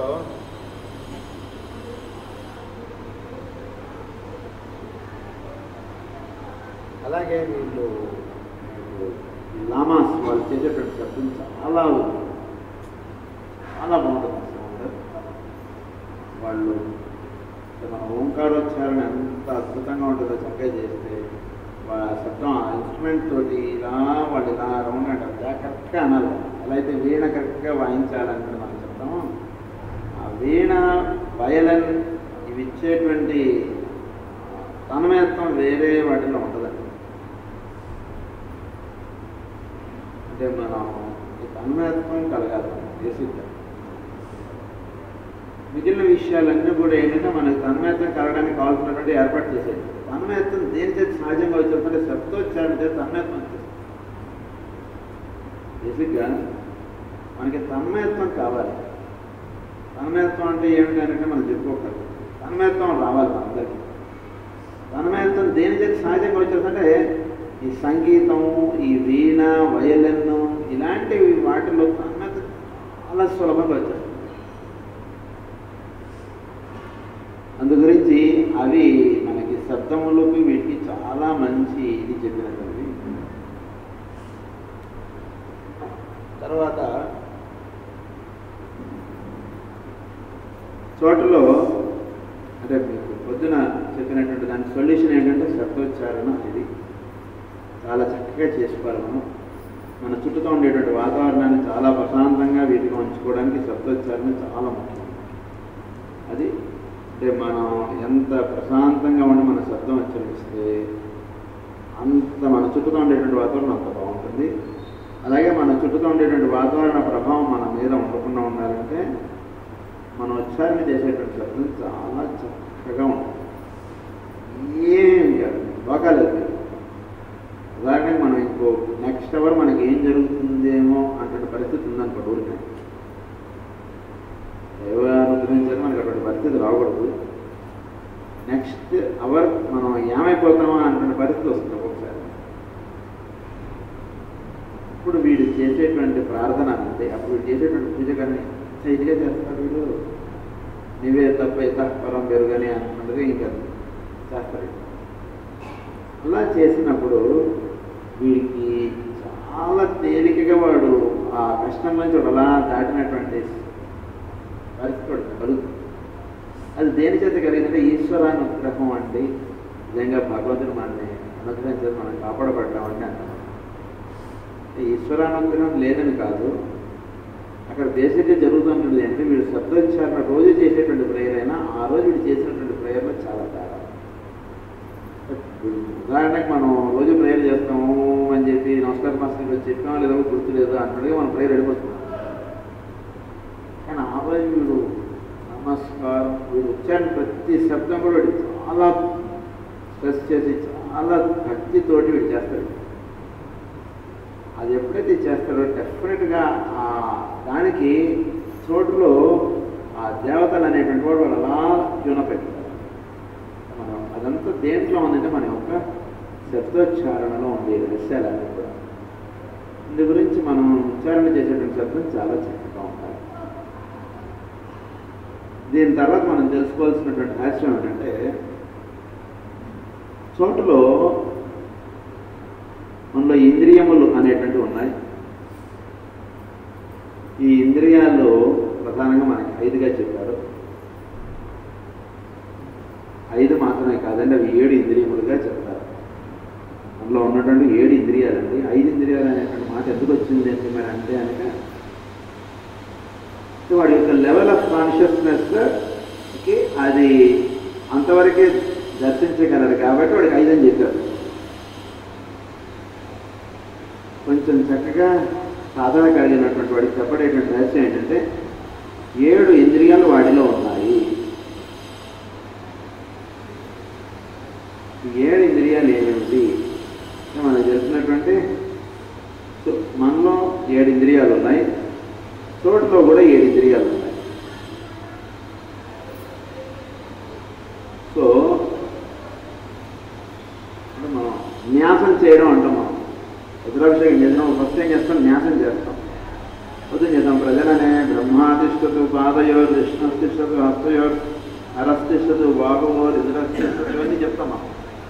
అంటే ఏమంటే చోట్ల ఆ దేవతలు ఎక్కడెక్కడైతే ఉన్నారో మనలో ఆ దేవతలు ఎక్కడ ఉన్నారు, ఆ దేవత నామం వచ్చినప్పుడు మన దేహంలో వాళ్ళు ఎక్కడ ఉన్నారు ఏంటి అనేది మనం చేస్తుంటే ఏమవుతుందంటే ఆ దేవతను వీడి దేహంలో దర్శించడం అంటే జరగాలి. అదే న్యాసం. శివార్చన చేసినప్పుడు ఏంటంటే మనకి విష్ణు పూజ ఒకటి, శివ పూజ ఒకటి. విష్ణు పూజలో న్యాసం ఉండదు, శివ పూజలో మీకు వచ్చే న్యాసం ఉంటుంది. అంటే ఈ విషయం మనం చెప్పుకుంటున్నాం, ఆ విషయం చెప్పుకోవట్లేదు కాబట్టి అది చెప్పట్లేదు. దానిలో ఉండేటువంటి రహస్యాలు, దానిలో ఉండేటువంటి విధానం వేరు, ఇందులో ఉండేటువంటి విధానం వేరు. శివ పూజ చేసినప్పుడు వీడు న్యాసం చేస్తారు. అంటే ఏంటి? చోటులో ఉన్నటువంటిది వీడు లింక్ అవ్వాలి. అంటే అక్కడ ఎలా ఉందో వీడు ఇక్కడ ఇలా ఉంది అంటే లింక్ అయినప్పుడు వీడు ఏమవుతుంది అంటే శివుడిని అర్చన చేస్తున్నాడు. వీడు దేన్ని అర్చన చేస్తున్నాడు? ఇందులో ఏమని చెప్తారంటే ఒక్కొక్కడు ఒక్కొక్క దీనికై వాడు పూజ చేస్తాడండి అని చెప్తారు ఈయన లెక్పీటర్ గారు. అందులో వీడు శివార్చన చేయడం దేనికి అంటే వీడిలో మనలో అంటే మనందరం కూడా తెలియకుండా మనం దేనికి మనం అర్చిస్తున్నాం, దేవుడిని ఎందుకు పూజ చేస్తున్నాం అంటే మనం ఎందుకు వచ్చామంటే తెలియకుండా ఏంటంటే మనకు తెలియకుండా ఒక భయం అనేటువంటి ఉంటుంది. మనకు భయం, ఫియర్ ఆస్పెక్ట్ ఎక్కువ. భగవంతుని అంటే మనకి భయం ఎక్కువ. ఏ మాటగా మాట ఒప్పుకుంటామా? నేను ఈరోజు పూజ చేయలేదనుకోండి, అమ్మో ఏమైపోతుందో మనం. అదే ఈరోజు మనం నైవేద్యం ఏదో పెట్టాలనుకున్నా పెట్టలేదు, ఏదో చేయాలనుకున్నా చేయలేదు, లేదా పండగ వస్తామన్నా పండగ వెళ్ళలేదు, అందుగురించి మనకి కష్టాలు వస్తున్నాయి. అంటే దైవం అంటే మా మనసులో ఉన్నది ఏమంటే భయం ఎక్కువ. భయం చేత మనం అర్చించుతాం. అదే మీరు బుద్ధ భగవాను అర్చించినప్పుడు వాళ్ళు ఎలా అర్చిస్తారంటే బుద్ధ భగవాను వాళ్ళు ఒక సంతోషంతో మాకు ఇన్ని ఇచ్చావు అన్నటువంటి ఒక థ్యాంక్ఫుల్నెస్ తోటి అర్చిస్తారు. ఒకళ్ళు ఒక్కొక్క దేనికి ఎలా అర్చిస్తారన్నటువంటిది రాస్తారు. అంటే మనం ఉదాహరణ మనం గుడికి రాగానే ఫస్ట్ అంటే ఎవరిని తప్పుగా అన్నట్లేదు, ఇక్కడ ఎవరిని తప్పుగా అనుకోకండి. ఏదైనా ఒక పూజ చేయడానికి కూర్చున్నప్పుడు వాళ్ళు పూజలో కూడా మనకి ఏమని రాస్తారు? మీకు ఉన్నటువంటి కోరికలు కోరుకోండి అని చెప్పి రాస్తారు. నెక్స్ట్ ఏమని రాస్తారు? మీకు అక్కడ మనం పూజ చేయించేవాడు కూడా మనకి ఏమని చెప్తారంటే కనుక మీరు దైవనామాన్ని మీరు పూజ చేసుకుంటున్నప్పుడు మీరు ఇచ్చేస్తున్నప్పుడు మీరు భగవంతుడిని మీకు ఇష్టమైనటువంటి కోరికలు మీరు కోరుకోండి అంటూ చెప్తారు కదా. మీరు పలానా మొక్కు అంటుండి పెట్టుకొని మీకు పని అయిపోతుంది అన్నటువంటి చెప్తుంటారు. నిజానికి దైవం మీద మనకి అటువంటి భావం కన్నా కొన్ని ఉత్తమమైనటువంటి భావం మనం ఏర్పాటు చేసుకోవాలి. అందులో ఇప్పుడు చెప్తున్నటువంటి విషయం ఏంటంటే చోట్లో ఉన్నటువంటి దానికి వీడికి ఒక అనుసంధానం ఉన్నటువంటిది ఏర్పాటు చేసుకోవాలి. ఫస్ట్ అది చాలా ముఖ్యం. మనం ఆధ్యాత్మిక సాధనలో చోటులో ఉన్నటువంటిది మనలో ఏమిటి? గురువు అంటే మనకి ఎక్కడ తెలియబడతాడు? శివుడు అంటే ఎక్కడ తెలియబడతాడు? మన దేహంలో. విష్ణు అంటే ఎక్కడ తెలియబడతాడు? వాసుదేవుడు ఎక్కడ తెలియబడతాడు? ఇంద్రుడు ఎక్కడ తెలియబడతాడు?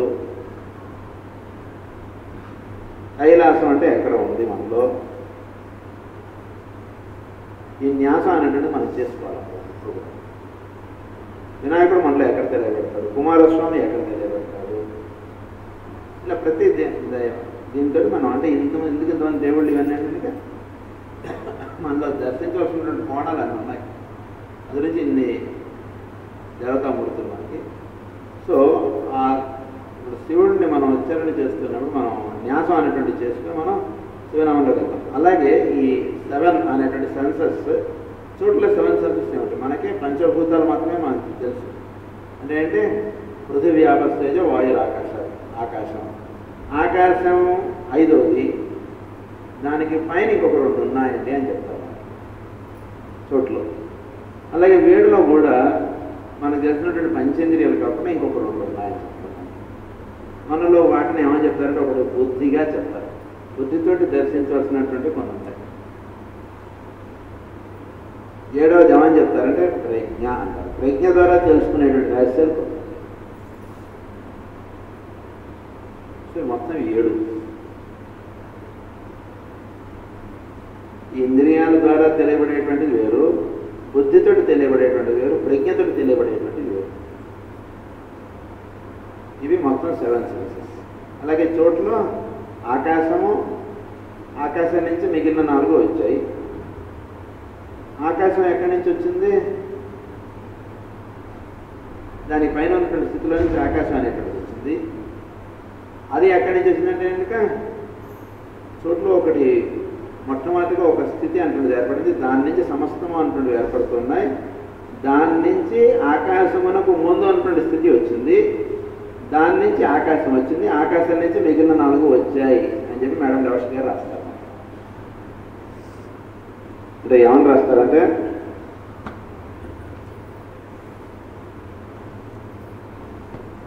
మొత్తం ఈ అంటే 7 అనేటువంటి దానికి చాలా ఇది ఉంది. ఈ 7 అనేటువంటిది మనకి ఏర్పడడానికి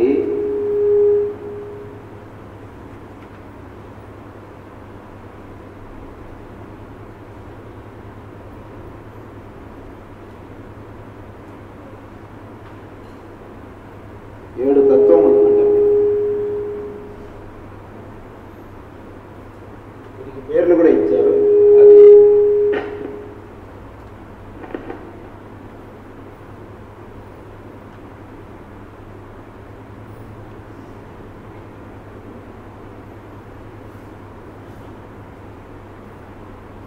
అందులో మొట్టమొదటి దాని పేరేంటంటే ఆదితత్వ అంటారు. ది ప్రిమోర్డియల్ యూనివర్సల్ ఫోర్స్ అంటారు.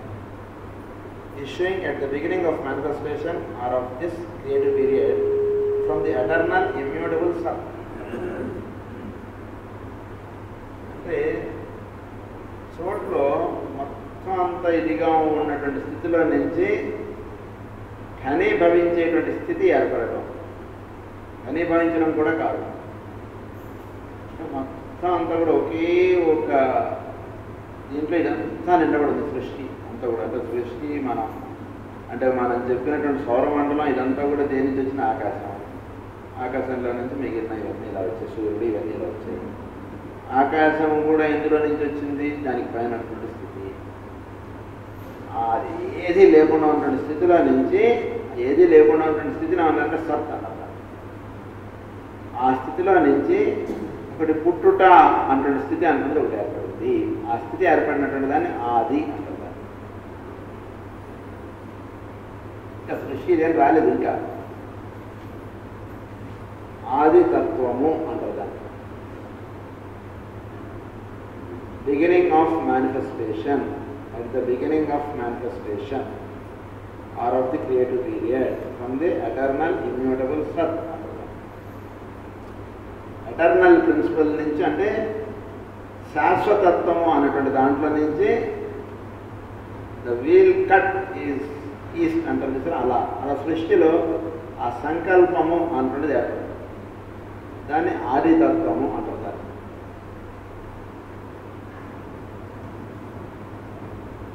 దాని తర్వాత ఉన్నటువంటి స్థితిని ఏమంటారంటే దీన్నే ఏమంటారంటే కనుక ఇంకా ఈ ఆదితత్వం గురించి కొంచెం రహస్యాలు చెప్తున్నారు.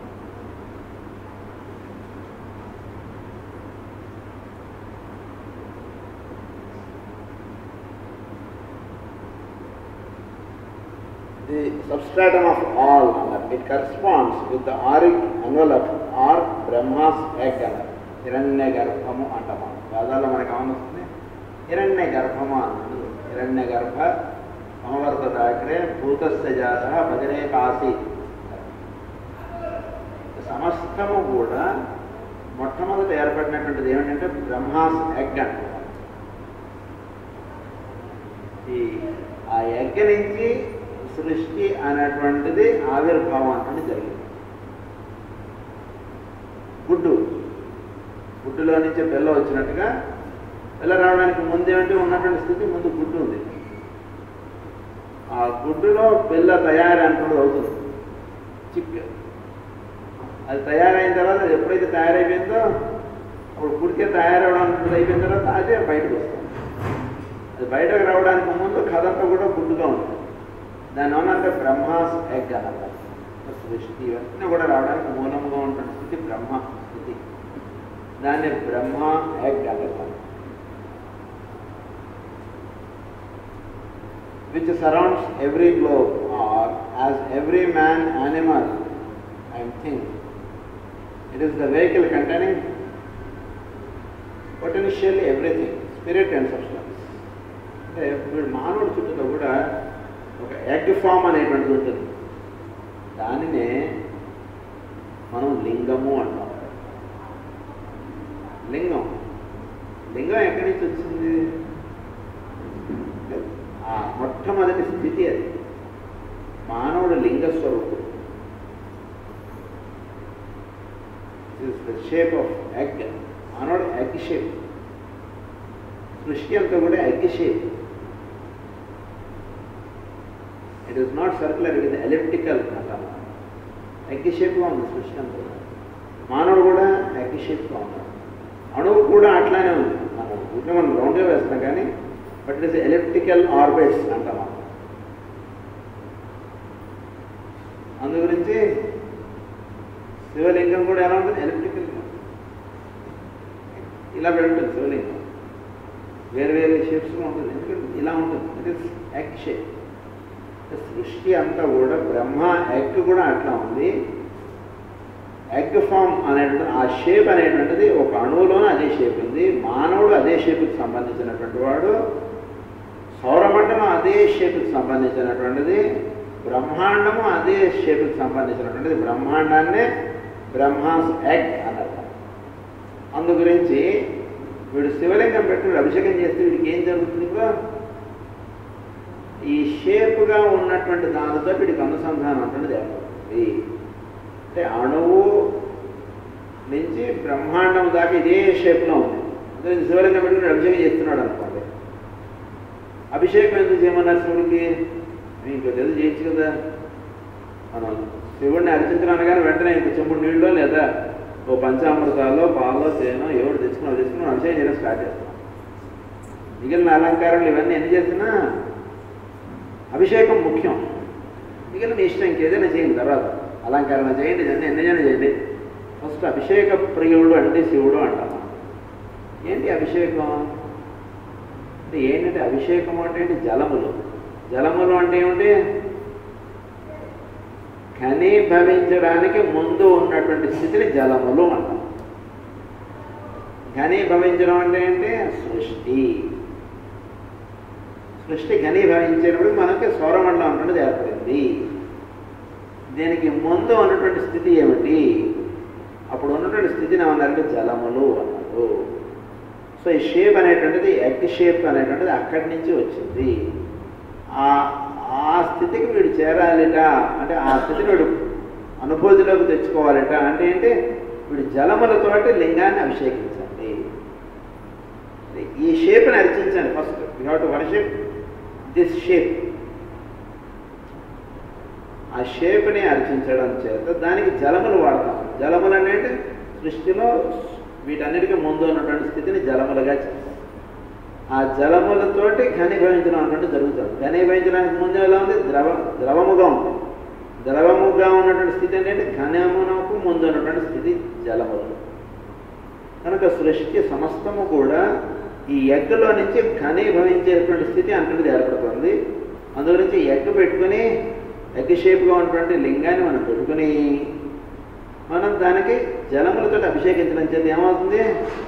సృష్టి అంతా కూడా ఎందులో నుంచి అయితే వచ్చిందో ఆ స్థితికి చేరడానికి వీడు సాధన చేసిన వాడు అవుతాడు. అంటే ఇక్కడ వేరే ఉద్దేశం కాదు. దీనికి మంత్రము అంటుండేది దానికి తోడు చేశారు. మంత్రం అంటే వీడు ఇక్కడ జరుగుతున్నది ఏంటి, జలములకి వీడి shape one that is worshipping the shape, లింగం. ఇప్పుడు మనకి విష్ణువుకి స్వరూపం ఇచ్చినట్టు శివుడికి కూడా ఒక స్వరూపం పెట్టేసి దాన్ని అభిషేకం చేయొచ్చు కదా. మనం శివుడు ఇలా త్రిశూలం పట్టుకున్నట్టు విగ్రహం పెట్టుకుని మనం అభిషేకం చేయొచ్చు కదా. అలా కాకుండా లింగాన్ని పెట్టి మనం అభిషేకం చేస్తాం. అదేమిటి, అందు గురించి మనకి అంటే షేప్ అన్నటువంటిది ఏర్పడటానికి మూలముగా ఉన్నటువంటి స్థితి ఏమిటి, ఎగ్. షేప్ అన్నటువంటిది ఏర్పడాలి అంటే దానికి ముందన్నటువంటి స్థితి ఏమిటి, ఎగ్. లింగం ఉన్నటువంటి స్థితి. దేహం అనేటువంటిది కట్టుకోవడానికి ముందన్నటువంటి స్థితి ఏమిటి, లింగ శరీరము అంటారు. దేహం ఏర్పడడానికి ముందన్నటువంటి స్థితి ఏమిటి, లింగ శరీరం. లింగ శరీరం చేత దేహం అనేటువంటిది కట్టుకోబడుతుంది. ఫస్ట్ వీడికి లింగ శరీరం అంటుండేది ఏర్పడుతుంది, ముందు స్కెలిటన్ ఏర్పడినట్టుగా. దానికి తగ్గట్టుగా వీడికి దేహం అనేటువంటిది కట్టుకోబడుతుంది, భౌతిక రూపం వస్తుంది. అంటే సృష్టి అనేటువంటిది ఎలా వచ్చిందో దాన్ని అలా వీడు అర్చన చేస్తే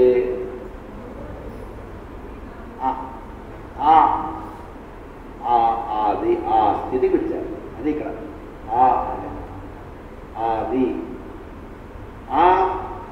అది అక్కడ ఏదైతే ఉందో అది ఇక్కడ దిగిరాబడుగాక, అక్కడ అది ఇక్కడ దర్శింపబడుగాక అంటుంది మనకి జరగాలి. అంటే ఏమిటి, వీడు ఆ స్థితికి వెళ్ళాలి అంటే ఆ స్థితి ఇక్కడ దర్శింపడాలి అంటే ఏంటి, వీడు ఉన్నటువంటి స్థితి నుంచి ఆ స్థితికి వీడు వెలుగుపడతాడు. ఉదాహరణకి ఈ అభిషేకం అన్ని పక్క వచ్చాడు. ఊరికి మీరు లింగం అలా పెట్టుకుని జలములు పెట్టుకుని అలా ధ్యానం చేసినా సరే ఆ స్థితి మీకు కలుగుతుంది. ఇంకా సులువుగా కలగాలి మనకి, ఈజీగా. ఇంకా ఈజీగా అంటే ఈ ఎగ్ షేపు, జలములు, వాటికి తోడు మంత్రము. మంత్రం అనేటువంటి చేసేటికి ఏమవుతుంది, ఇక్కడ ఉండేటువంటి థాట్ ఎనర్జీస్, ఇక్కడ ఉండేటువంటి అనేక రకాలైన కాలుష్యం అన్నిటిని అది దూరం చేస్తుంది. గ్యారంటీ, తిరుగులేదు. మంత్రం అంటే కేవలం వేద మంత్రమే అనుకోకండి. పాశ్చాత్యులు చర్చిల్లో ఉచ్చరణ చేసేటువంటి మంత్రం చాలా ఇంగ్లీష్లో ఉంటాయి. అవి కూడా ఎంతో మంత్రాలు.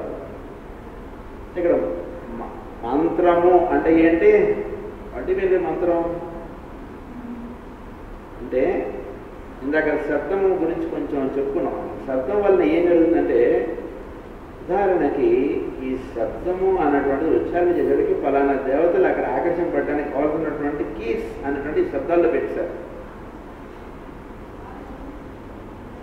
ఆ కీస్ అన్నటువంటి శబ్దాల్లో పెట్టేసరికి వీడు ఆ శబ్దం ఉచ్చరించడానికి వీడికి తెలిసినా తెలియకపోయినా ఆ దేవత అక్కడికి వస్తారు. ఉదాహరణ మనకి ఎన్నో కథలు, సినిమాల్లో కూడా కొన్ని కథలు పెడుతుంటాడు. వాడి చేతులు అక్కడేదో ల్యాంప్ ఏదో ఉంటుంది, వాడి ఇట్లా కదులుతూ ఎక్కడ రాను రాను వాడు ఎవడో వచ్చి అక్కడ ముందు కూర్చుంటారు. నన్ను ఏం చేయమంటావు చెప్పంటాడు. నేను నిన్నోడు పిలిచారా, నువ్వు ఎందుకు వచ్చి ఇక్కడ నాకున్న కృష్ణ గారు నన్ను పిలిచా కొట్టి నేను వచ్చా. ఇలాంటి కథలు మనకు పెడుతుంటాడు సినిమాలో. అప్పుడు యాక్చువల్గా మంత్రం చెప్పినప్పుడు జరిగేది అదే, నిజంగా జరుగుతుంది. ఊరికినే వాళ్ళు మన మీద కోపం ఉంటుంది, మన మీద మనం అంటే పట్టదా వాళ్ళకి, దేవతలకి. మనం ఎప్పుడు పిలిస్తే వద్దాం అంటుంటే ఉంటారు వాళ్ళు. గురించి అక్కడ అలా ఉంటారు వాళ్ళు. మనం ఉచ్చారణ చేసరికి ఈ అట్మాస్ఫియర్ అంతా సెట్ అయిపోయింది. సో నెక్స్ట్ ఏం జరగాలి, ఇక్కడ ఉన్నటువంటి వాడు ప్లేన్లో అప్లిఫ్ట్ అవ్వాలి.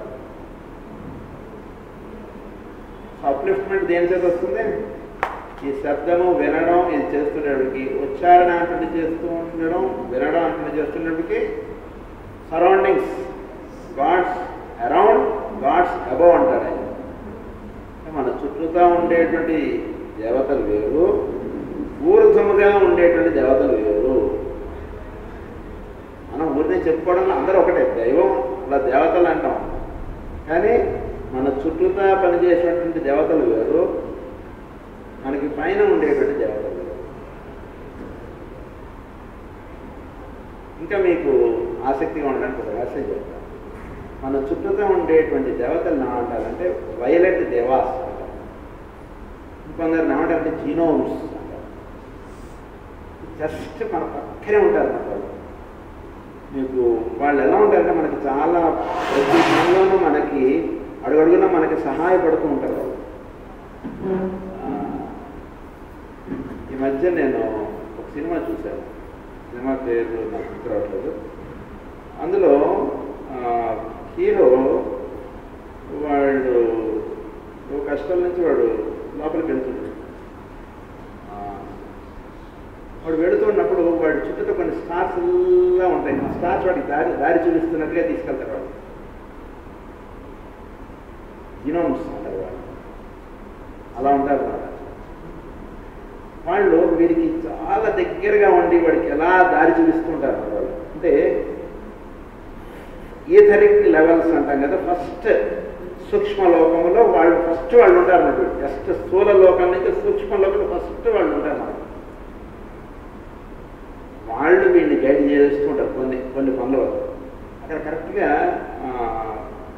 వాడిని లోపలికి వెళ్ళమని ఎందుకు సందేశం వస్తుంది, నువ్వు ఇక్కడ కాదు నువ్వు లోపలికి వెళ్ళాడు. అప్పుడు వాడి ఫ్రెండ్స్ వాళ్ళంతా మొదలు ఇప్పుడు ఒక్కడే ఎలా వెళ్తారు, చాలా బాగా చేశాడు, ఎంత బాగా చేశాడు ఈ సినిమా అని మధ్య రిలీజ్ అయింది సినిమా.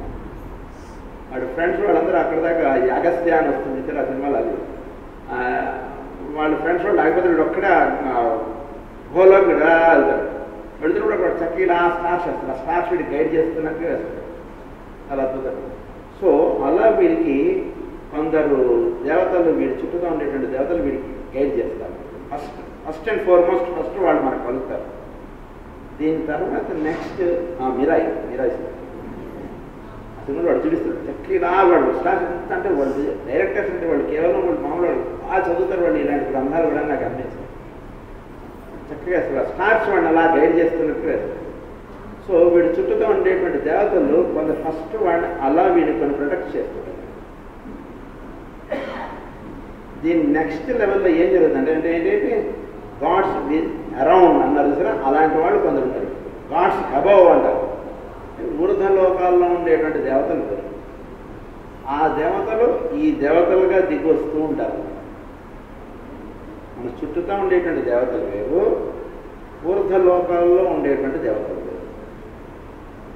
వీడు ఈ మంత్రోచ్చారణ చేస్తూ ఉండేవాడికి నెమ్మదిగా ఫస్ట్ ఈ చుట్టూతా పరిసరాలకు సంబంధించినటువంటి వాతావరణం ఫస్ట్ సెట్ అయిపోతుంది. ఫస్ట్ ఆ సెట్ అయిపోయిన తర్వాత ఈ మంత్రోచ్చారణకి కావాల్సినటువంటి ఫ్లైట్ ఎక్కడానికి కావాల్సినటువంటి ఏర్పాటు వీడు చక్కగా తయారైపోతుంది.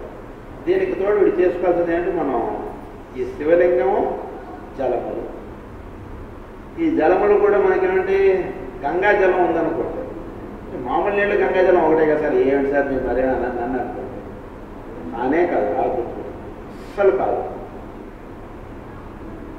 గంగా జలమే, మామూలు జలం మామూలు జలం. ఉదాహరణకి వాడి పేరు ఏదో సపోజ్ ఏదో రవిశాస్త్రి అన్నదనుకో. మనకి తెలిసిన ఫ్రెండ్ రవిశాస్త్రి వేరు, వాడవాడు సినిమా హీరోనో లేదా వాడవాడు పొలిటికల్ హీరోనో వాడు వేరు. ఇద్దరు తేడా, ఇద్దరు ఒకటే ఎప్పటికీ అవ్వదు. ఎట్లాగో గంగా జలమే, మామూలు నీళ్ళే. ఆ గంగా జలంతో మీరు అభిషేకించారు అంటే అది ఎందుకు గంగాజలం అది హయ్యర్ అనేటువంటి అది ఇప్పుడు చెప్పుకోకూడదు. నేను ఇంకా క్లాస్ వెళ్ళిపోతుంది. అప్పుడు నెక్స్ట్ ఏమవుతుంది, వీడికి కావాల్సినటువంటి ఆ జలములు ఆ వాతావరణాన్ని వీడికి చక్కగా అందిస్తాను. ఆ జలముల్లో ఉండేటువంటి దేవతలు వీడికి కావాల్సినటువంటి ఇది అందించడానికి ఆ ఏర్పాటు అయినటువంటి అవి చేస్తారు. తర్వాత లింగాన్ని వీడు అర్చించాడు అనుకోండి, చాలా హయ్యెస్ట్ స్థితి వీడు పొందుతాడండి. చాలా అద్భుతమైనటువంటి స్థితి వీడు పొందుతాడు. అంటే వీడిలో అధోలోకాల్లో నుంచి ఊర్ధ్వలోకాల్లోకి కావాల్సినటువంటి సాధన అంతా కూడా అందులో ఇచ్చారు. ఈ ఎగ్ షేప్ అన్నది అందు గురించి అంతా చెప్తాను, అది ఇచ్చారు. ఆదితత్వ అన్నదాన్ని గురించి, ప్రమార్డియల్ యూనివర్సల్ ఫోర్స్ అన్నదాన్ని. Sat, the substratum of all, it corresponds with the auric envelope or Brahma's egg. దీన్ని auric envelope అంటారు. మన చుట్టూ ఒక ఎగ్ ఉంటుంది, మన చుట్టూ ఒక ప్రొటెక్షన్ లేయర్ అనేది పనిచేస్తుంది. ఇందాక దాన్ని ఏమన్నా మనం కలర్ అన్నాం, దాన్ని ఇంకొక పరిభాషలో ఏమంటారంటే ఆరిక్ ఎన్వలప్. దాన్నే మామూలుగా మనం వాడేటువంటి పదాలకి మన చుట్టూ ఒక ఆరా ఉంటుంది అండి అంటారు. ఈ ఆరా అనేటువంటిది ఏమిటంటే అది మనకి చాలా మన చుట్టూతో ఉండేటువంటి వాతావరణం మన ఇబ్బంది పెట్టకుండా ఎంతో అది కాపాడుకుంటుంది. మన యొక్క ఆరోగ్య రీత్యా అనండి, మన యొక్క ఆస్ట్రల్ ప్లేన్లోనూ మెంటల్ ప్లేన్లోనూ అదంతా మనని కాపాడుకుంటుంది. ఆరిక్ ఎన్వలప్ అంటారు, ఆరిక్ ఆరా అంటే నిజానికి అది చేస్తున్నటువంటి లాభం ఎంతో ఉంటుంది. మనం ప్రార్థన చేస్తాం, మనం పూజ చేస్తాం, వీటి వల్ల ఏమవుతుందంటే ఈ ఆరా చాలా సెట్ అవుతుంటుంది. దాంట్లో ఏర్పడినటువంటి ఇబ్బందులన్నీ కూడా అవన్నీ కూడా సెట్ అయిపోతుంది. వీడు ఒక్కసారి వీడు మంత్రోచ్చారణ చేసేవాడికి ఈ యొక్క ఆరా చక్కగా ఉంటుంది. అంతకుముందు అంటే ఒక రోజు గడిచాడు మన అనేక రకాలైనటువంటి వాతావరణం మనం లోపడతాం కదా, దానివల్ల ఏమవుతుంది ఆరా కొంచెం కొంచెం సన్నగిలుతుంది. ఇప్పుడు ఎప్పుడైతే వీడు మంత్రము ప్రార్థన ఇది చేసుకుంటాడో ఈ ఆరా లెవెల్లో చక్కగా అది ఇంకా వ్యాప్తి పొందుతుంది. ఈ సాధన అనుకున్నది కేవలం చేసుకోవడం అంటే ఇది ఏదో నమ్మకమో ఏదో వస్తుందనో కాదు. ఎంతో సైన్స్ పెద్దలు ఇచ్చినటువంటి సైన్స్ చాలా ఉంది. అందుగురించి ఈ ఆరా మన చుట్టూతో ఉండేటువంటి ఆరా అంటారు. దీన్ని ఆరిక్ ఎగ్ అని కూడా అంటారు, ఆరిక్ ఎన్వలప్ అని కూడా అంటారు. మన చుట్టూతో ఒక కోడిగుడ్డ ఆకారంగా మన నుంచి కొంత లేయర్ దాకా ఉంటుంది, మన చుట్టూతో ఉంటుంది. అది మనం ప్రొటెక్ట్ చేస్తూ ఉంటుంది మనకి. అంటే మన చుట్టూతో ఉండేటువంటి ఒక కుషన్ లేయర్ లాంటి ఒక జాకెట్ లాంటివి చేసుకుని కూర్చున్నాడు చలికి, ఉలెన్ స్వెటర్లు వేసుకుని కూర్చున్నాడు. చలి అయితే తగలకుండా వాడిని చక్కగా వాడు ఆరోగ్యంగా హాయిగా ఉంటాడు. అలా ఈ ఆరా అనేటువంటి వీడి చుట్టూతా ఉండి వీడికి ఏర్పడేటువంటి ఇబ్బందులు వాటన్నిటిని ఫస్ట్ అది హ్యాండిల్ చేసేస్తుంది. ప్రతి వాడికి ఉంటుంది ఈ సాధన, ఈ మంత్రం ఇవన్నీ చక్కగా చేసుకునేటువంటి వాడికి ఈ లేయర్ చాలా పటిష్టంగా ఉంటుంది, చాలా గట్టిగా ఉంటుంది. దాని యొక్క ఎక్కువ ఉంటుంది, దాని యొక్క లెంగ్త్. మామూలుగా అందరికీ వాడు దేహాన్ని ఆనుకునే ఉందనుకోండి, వీడిది అలా ఉండదు. కనీసం 1 మీటర్ 2 మీటర్లు అలా ఉంటుంది. వాడు చేసేటువంటి సాధన బట్టి దాని యొక్క వ్యాప్తి ఎక్కువ ఉంటుంది. కొందరు ఆరాన్ని మెజర్ చేస్తామండి అంటారు, ఆరాన్ని చూస్తామండి అంటారు. ఇట్స్ ఆల్ పాసిబుల్, అదేమో ఇంపాసిబుల్ కాదు, చాలా ఈజీ అదంతా కూడా. సో ఈ ఆరా చూడడం అంటే ఏం లేదు, ఇదే చెప్తున్నాం కదా. ఇప్పుడు ఈ వీడి చుట్టూతో ఒక ప్రొటెక్షన్ లేయర్ ఉంటుంది. ఆ ప్రొటెక్షన్ లేయర్ అది దెబ్బతింటే వీడికి ఎవరైనా ఏదన్నా అంటే అది దేని చేత దెబ్బతింటుంది. నెక్స్ట్ ఉదాహరణ కింద చెప్పుకున్నాం చేస్తారు, ఒక రైఫిల్ షూట్ అయింది అనుకోండి. ఉదాహరణ మనందరం చక్కగా ప్రార్థనలో కూర్చున్నాం, ఎవడో గట్టిగా అమ్మో అని అరిచాడు. జస్ట్ ఏం లేదు, రోడ్డు మీద నడుస్తున్నాడు, అక్కడ కాలు జరపడ్డాడు, అమ్మో అని అరిచాడు. వెంటనే మనం శారీరకంగా ఏం తగలలేదు, బట్ మన యొక్క ఆస్ట్రల్ ప్లేన్లో అది చేసేటువంటి ఇంపాక్ట్ చాలా ఎక్కువ. ఒకసారి మనం షేక్ అయిపోతున్నాం, ఎందుకు ఏం జరుగుతుందో ఏమిటో అంటే. అలాంటివి ఎన్నో జరుగుతుంటాయి మన లైఫ్లో. అలాంటివి జరిగినప్పుడల్లా ఈ ఆరా అనేటువంటిది, ఆరిక్ ఎన్వలప్ అనేటువంటిది దాని మీద దెబ్బ పడుతుంటుంది అన్నమాట. అది మళ్ళీ దేని చేత స్ట్రెంగ్తన్ అవుతుందంటే కనుక మనం చేసేటువంటి మంత్ర సాధన వీటి చేత మళ్ళీ స్ట్రెంగ్తన్ అవుతుంది. కొన్ని దెబ్బలు పడినటువంటివి అంత తొందరగా అవి హీల్ అవ్వకూడదు. గురించి వీలున్నంత వరకు దెబ్బలు పడకుండా ఉండేటువంటి విధంగా మన లైఫ్ స్టైల్ ఉండాలి. చూడకూడదు చూసాం అనుకోండి సినిమాలు అవి, దానివల్ల దెబ్బ పడేది చాలా ఉంటుంది. చాలా ఘోరంగా చూపించేశాడు అనుకోండి, అందులో రక్తపాతములు అవి అవి. దానివల్ల మనస్సు మనకు బాగా చలించిపోయింది. ఈ ఆరికి అందులో దెబ్బ తింటుంది చాలా. సో ఇలాంటివి ఎన్నో ఉంటాయి. సో దీని ఏమన్నా ఫస్ట్ లేయర్ అన్నది బ్రహ్మాస్ ఎగ్ అన్నారు. అది సెకండ్ పాయింట్ ఏమన్నారంటే అనుపాదక తత్వ. The first differentiation on the plane of being. ఆది నుంచి అనుపాదకము అంటారు. This is the second layer. అంటే నేను ఇతరము అని ఎలా మనం చెప్తాము. ది ఫస్ట్ డిఫరెన్షియేషన్ చోటులో ఉన్నటువంటి ఒకే ఒక్క స్థితిని ఆది అన్నారు. దాని నుంచి కొంచెం ఘనీభవించడానికి కొంచెం స్థితి అంటుంది. ఆ స్థితి కన్నా ఈ స్థితి కొంచెం వేరుగా ఉంది. దిస్ ఈజ్ అనుపాదక తత్వము అంటారు.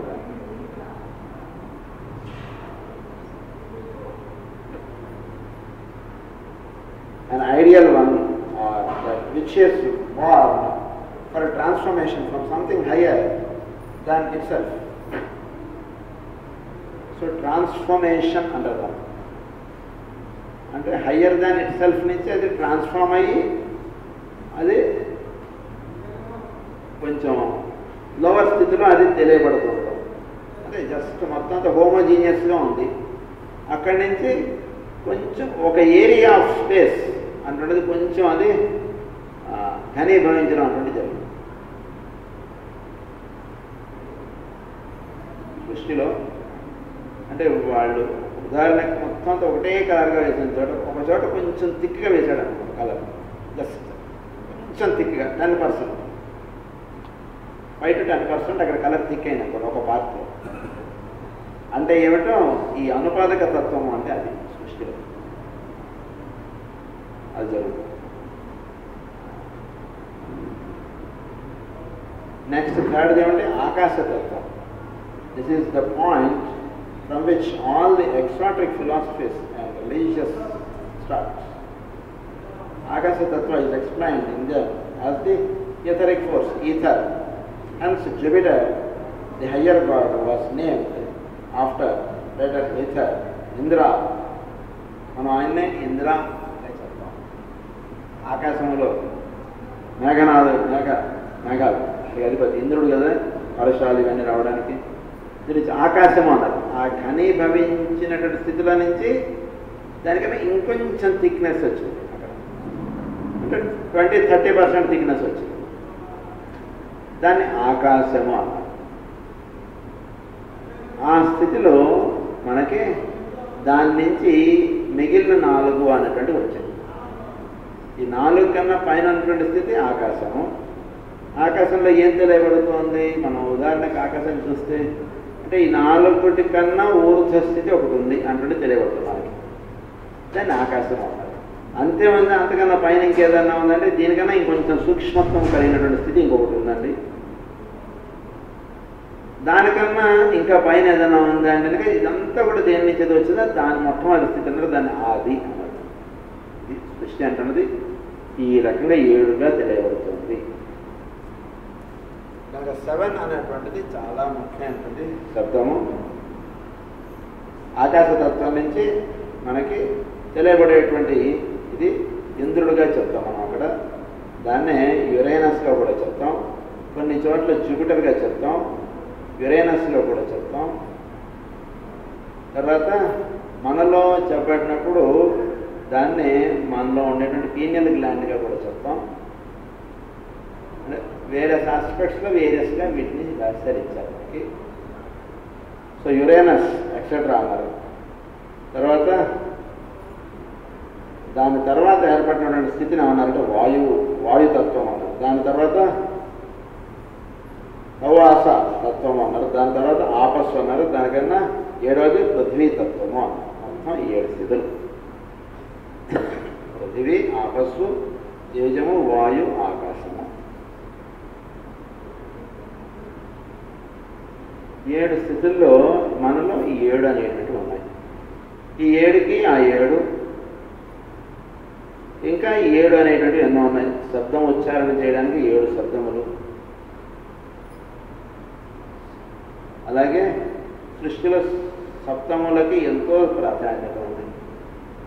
వీటన్నిటికీ కూడా 7 అనేటువంటిది ఎంతో రహస్యాలు కూడుకున్నటువంటిది.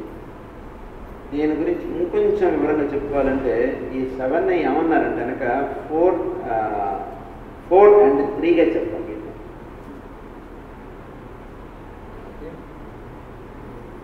ఈ తత్వాలను ఏమని చెప్తారంటే జస్ట్ ఈ పేర్ల వరకు చెప్తాను. వీటిని ఏమన్నారంటే కనుక 4 basic principles and 3 aspects on this earth. 4 basic principles. 4 principles 3 aspectsగా తెలియబడుతుంది.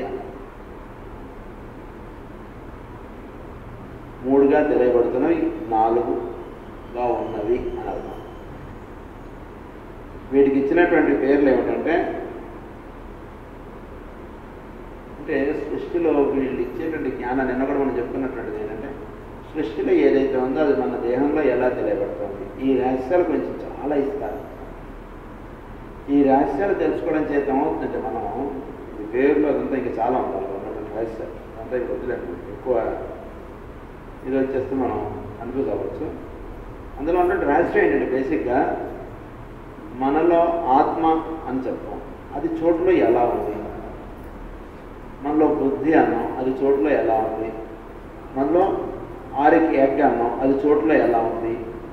ఇలాంటి రహస్యాలు మనలో లింగ శరీరం అన్నాం, అది చోటులో ఎలా ఉంది.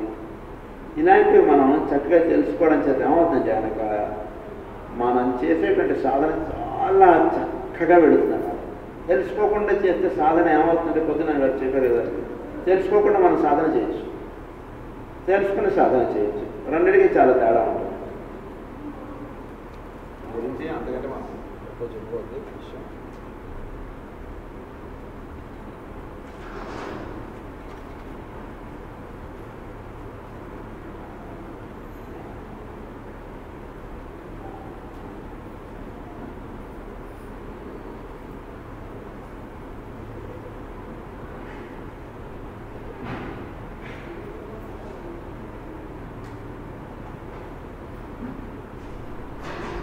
దీన్ని ఏమన్నారంటే atma or jiva, the one life which permeates the monadic trio, 1 in 3 and 3 in 1. ఆత్మ దాన్ని ఏమన్నారు, ఈ ఆత్మగా జీవుడిగా తెలియబడటం ఒకటి. ఈ జీవుడిగా తెలియబడేటువంటి వాడు ఆత్మగా తెలియబడేటువంటి వాడు వీడు 3గా తెలియబడుతూ ఉంటాడు. 3 aspects, 4 principles in 3 aspects. 1 in 3, 3 in 1 అంటారు.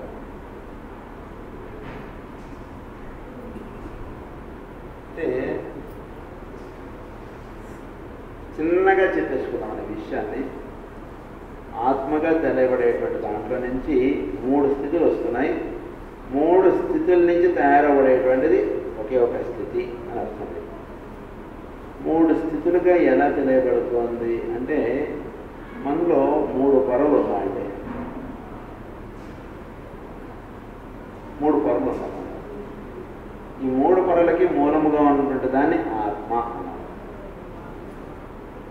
దాన్ని 3గా తెలియబడేటువంటి దాన్ని అన్నారు భూర్ భువః సువః.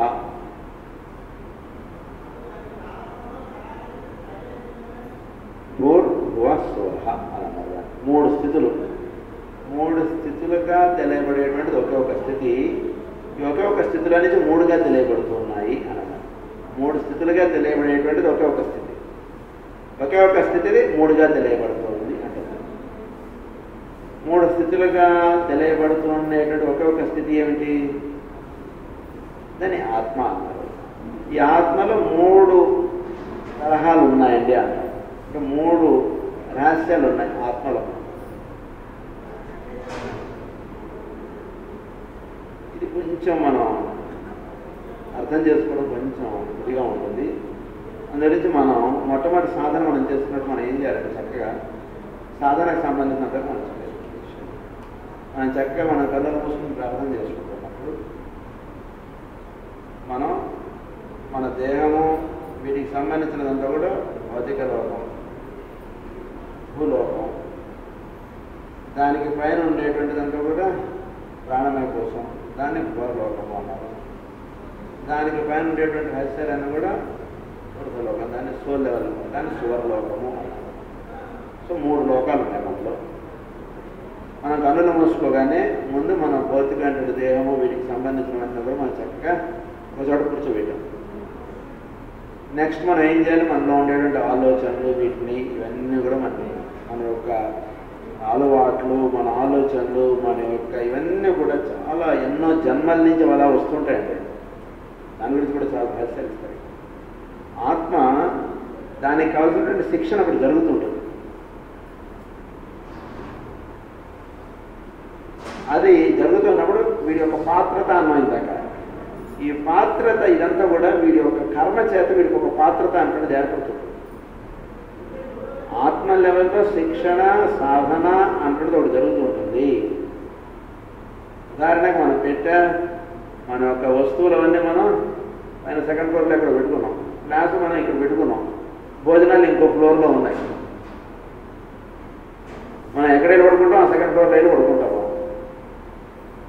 ఇవి ఎలా అయితే ఈ మూడుగా ఉన్నాయో అక్కడికి కావాల్సినటువంటి ఏర్పాట్లు అక్కడ అవుతుంటాయి. ఫస్ట్ ఫ్లోర్లో ఉదాహరణకి క్లాసు లేదా గ్రౌండ్ ఫ్లోర్లో క్లాసు, ఫస్ట్ ఫ్లోర్లో ఇంకోటి భోజనాలు ఇవ్వండి అనుకోండి. ఏ లెవెల్కి కావాల్సినటువంటి ఆ లెవెల్లో అయిపోతుంది. భోజనం టైంకి భోజనానికి ఆ లెవెల్లో అక్కడ జరుగుతుంది కార్యక్రమం. క్లాస్ లెవెల్కి క్లాసులు ఏదో జరుగుతుంటుంది. ఆ లెవెల్లో అక్కడ వేయడం ఏదో పెట్టుకున్నాం, అక్కడ ఉండేటువంటి యొక్క ఇది అక్కడ ఉంటుంది.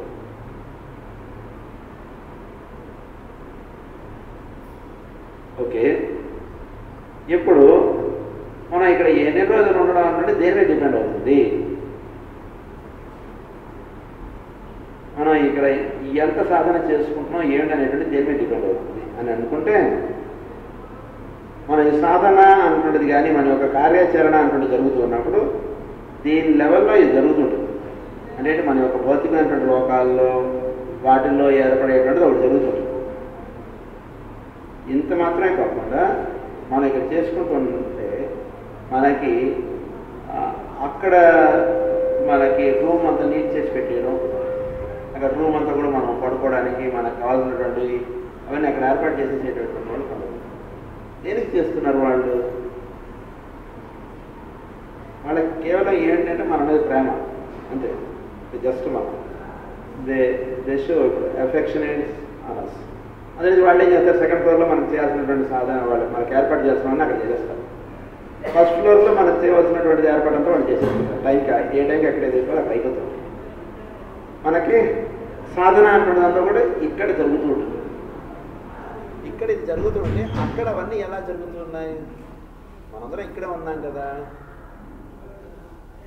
అంటే ఇక్కడ మనం ఉన్నా ఇక్కడ చేసుకున్నటువంటి దానికి యొక్క ఫలితముగా అక్కడ ఏర్పాట్లు అనేటువంటి అవుతున్నాయి. ప్రతి వాళ్ళకి అవుతాయి అలా ఏర్పాట్లు అవ్వవే. వాళ్ళందరూ వాళ్ళు టైంకి వస్తే అక్కడ భోజనం పెడతారు, మనం వచ్చిన టైంకి వాళ్ళు పెడుతున్నారు, అంతే కదా. తేడా ఉంది. ఎందుకు మనకి మనం అంటే ముందుగా పరిచయమో లేదని కాదు. అదే మా మాస్టర్ గారు ఈ ఇదంతా అంటే వాళ్ళకి చాలా గౌరవం. అప్పుడు ప్రార్థన టైం అయింది చెప్పరా? 5 నిమిషాలు ఉందా? ముందుగా ఒక బ్రేక్ తీసుకోవాలి. బ్రేక్ కాదు.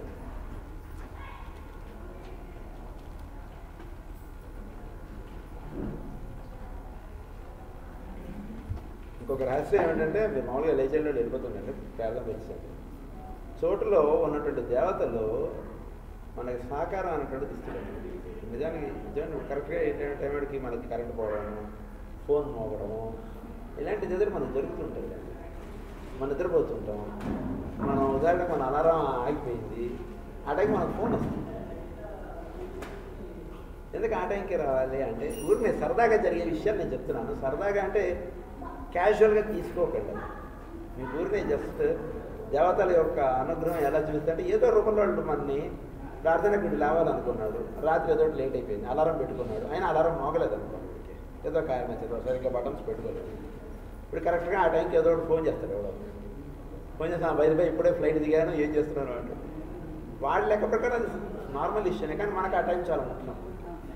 నేను వెంటనే సరే బాగున్నా ఓకే బాయ్ అని చెప్పేసి ప్రేరు కాదు. ఇలాంటివి చాలా జరుగుతుంటాయి. సాధనలో ఉన్నటువంటి వాళ్ళకి ఆ టైం కరెక్ట్గా అవన్నీ అలా ఏర్పాట్లు అవుతుంటాయి. కొన్ని మీరు ధనంగా తీసుకున్నా సరే, వస్తువులుగా తీసుకున్నా సరే, విషయాలుగా తీసుకున్నా సరే, వ్యక్తులుగా తీసుకున్నా సరే, ఆ టైంకి అవి ఎలా ఏర్పాట్లు అవుతుంటాయి. అది దేవతల అనుగ్రహముగా మనం తెలుసుకోవాలి. తెలుసుకుని ఆ పనికి చేయడానికి వాళ్ళ యొక్క అనుగ్రహం ఉంది అంటే తీసుకుని మనం ముందుకు వెళ్తుంటాం. ఇప్పుడు కూడా కరెక్ట్గా ఈ టైంకే కరెంట్ పోవడం ఇలా అలా చెప్తున్నాను.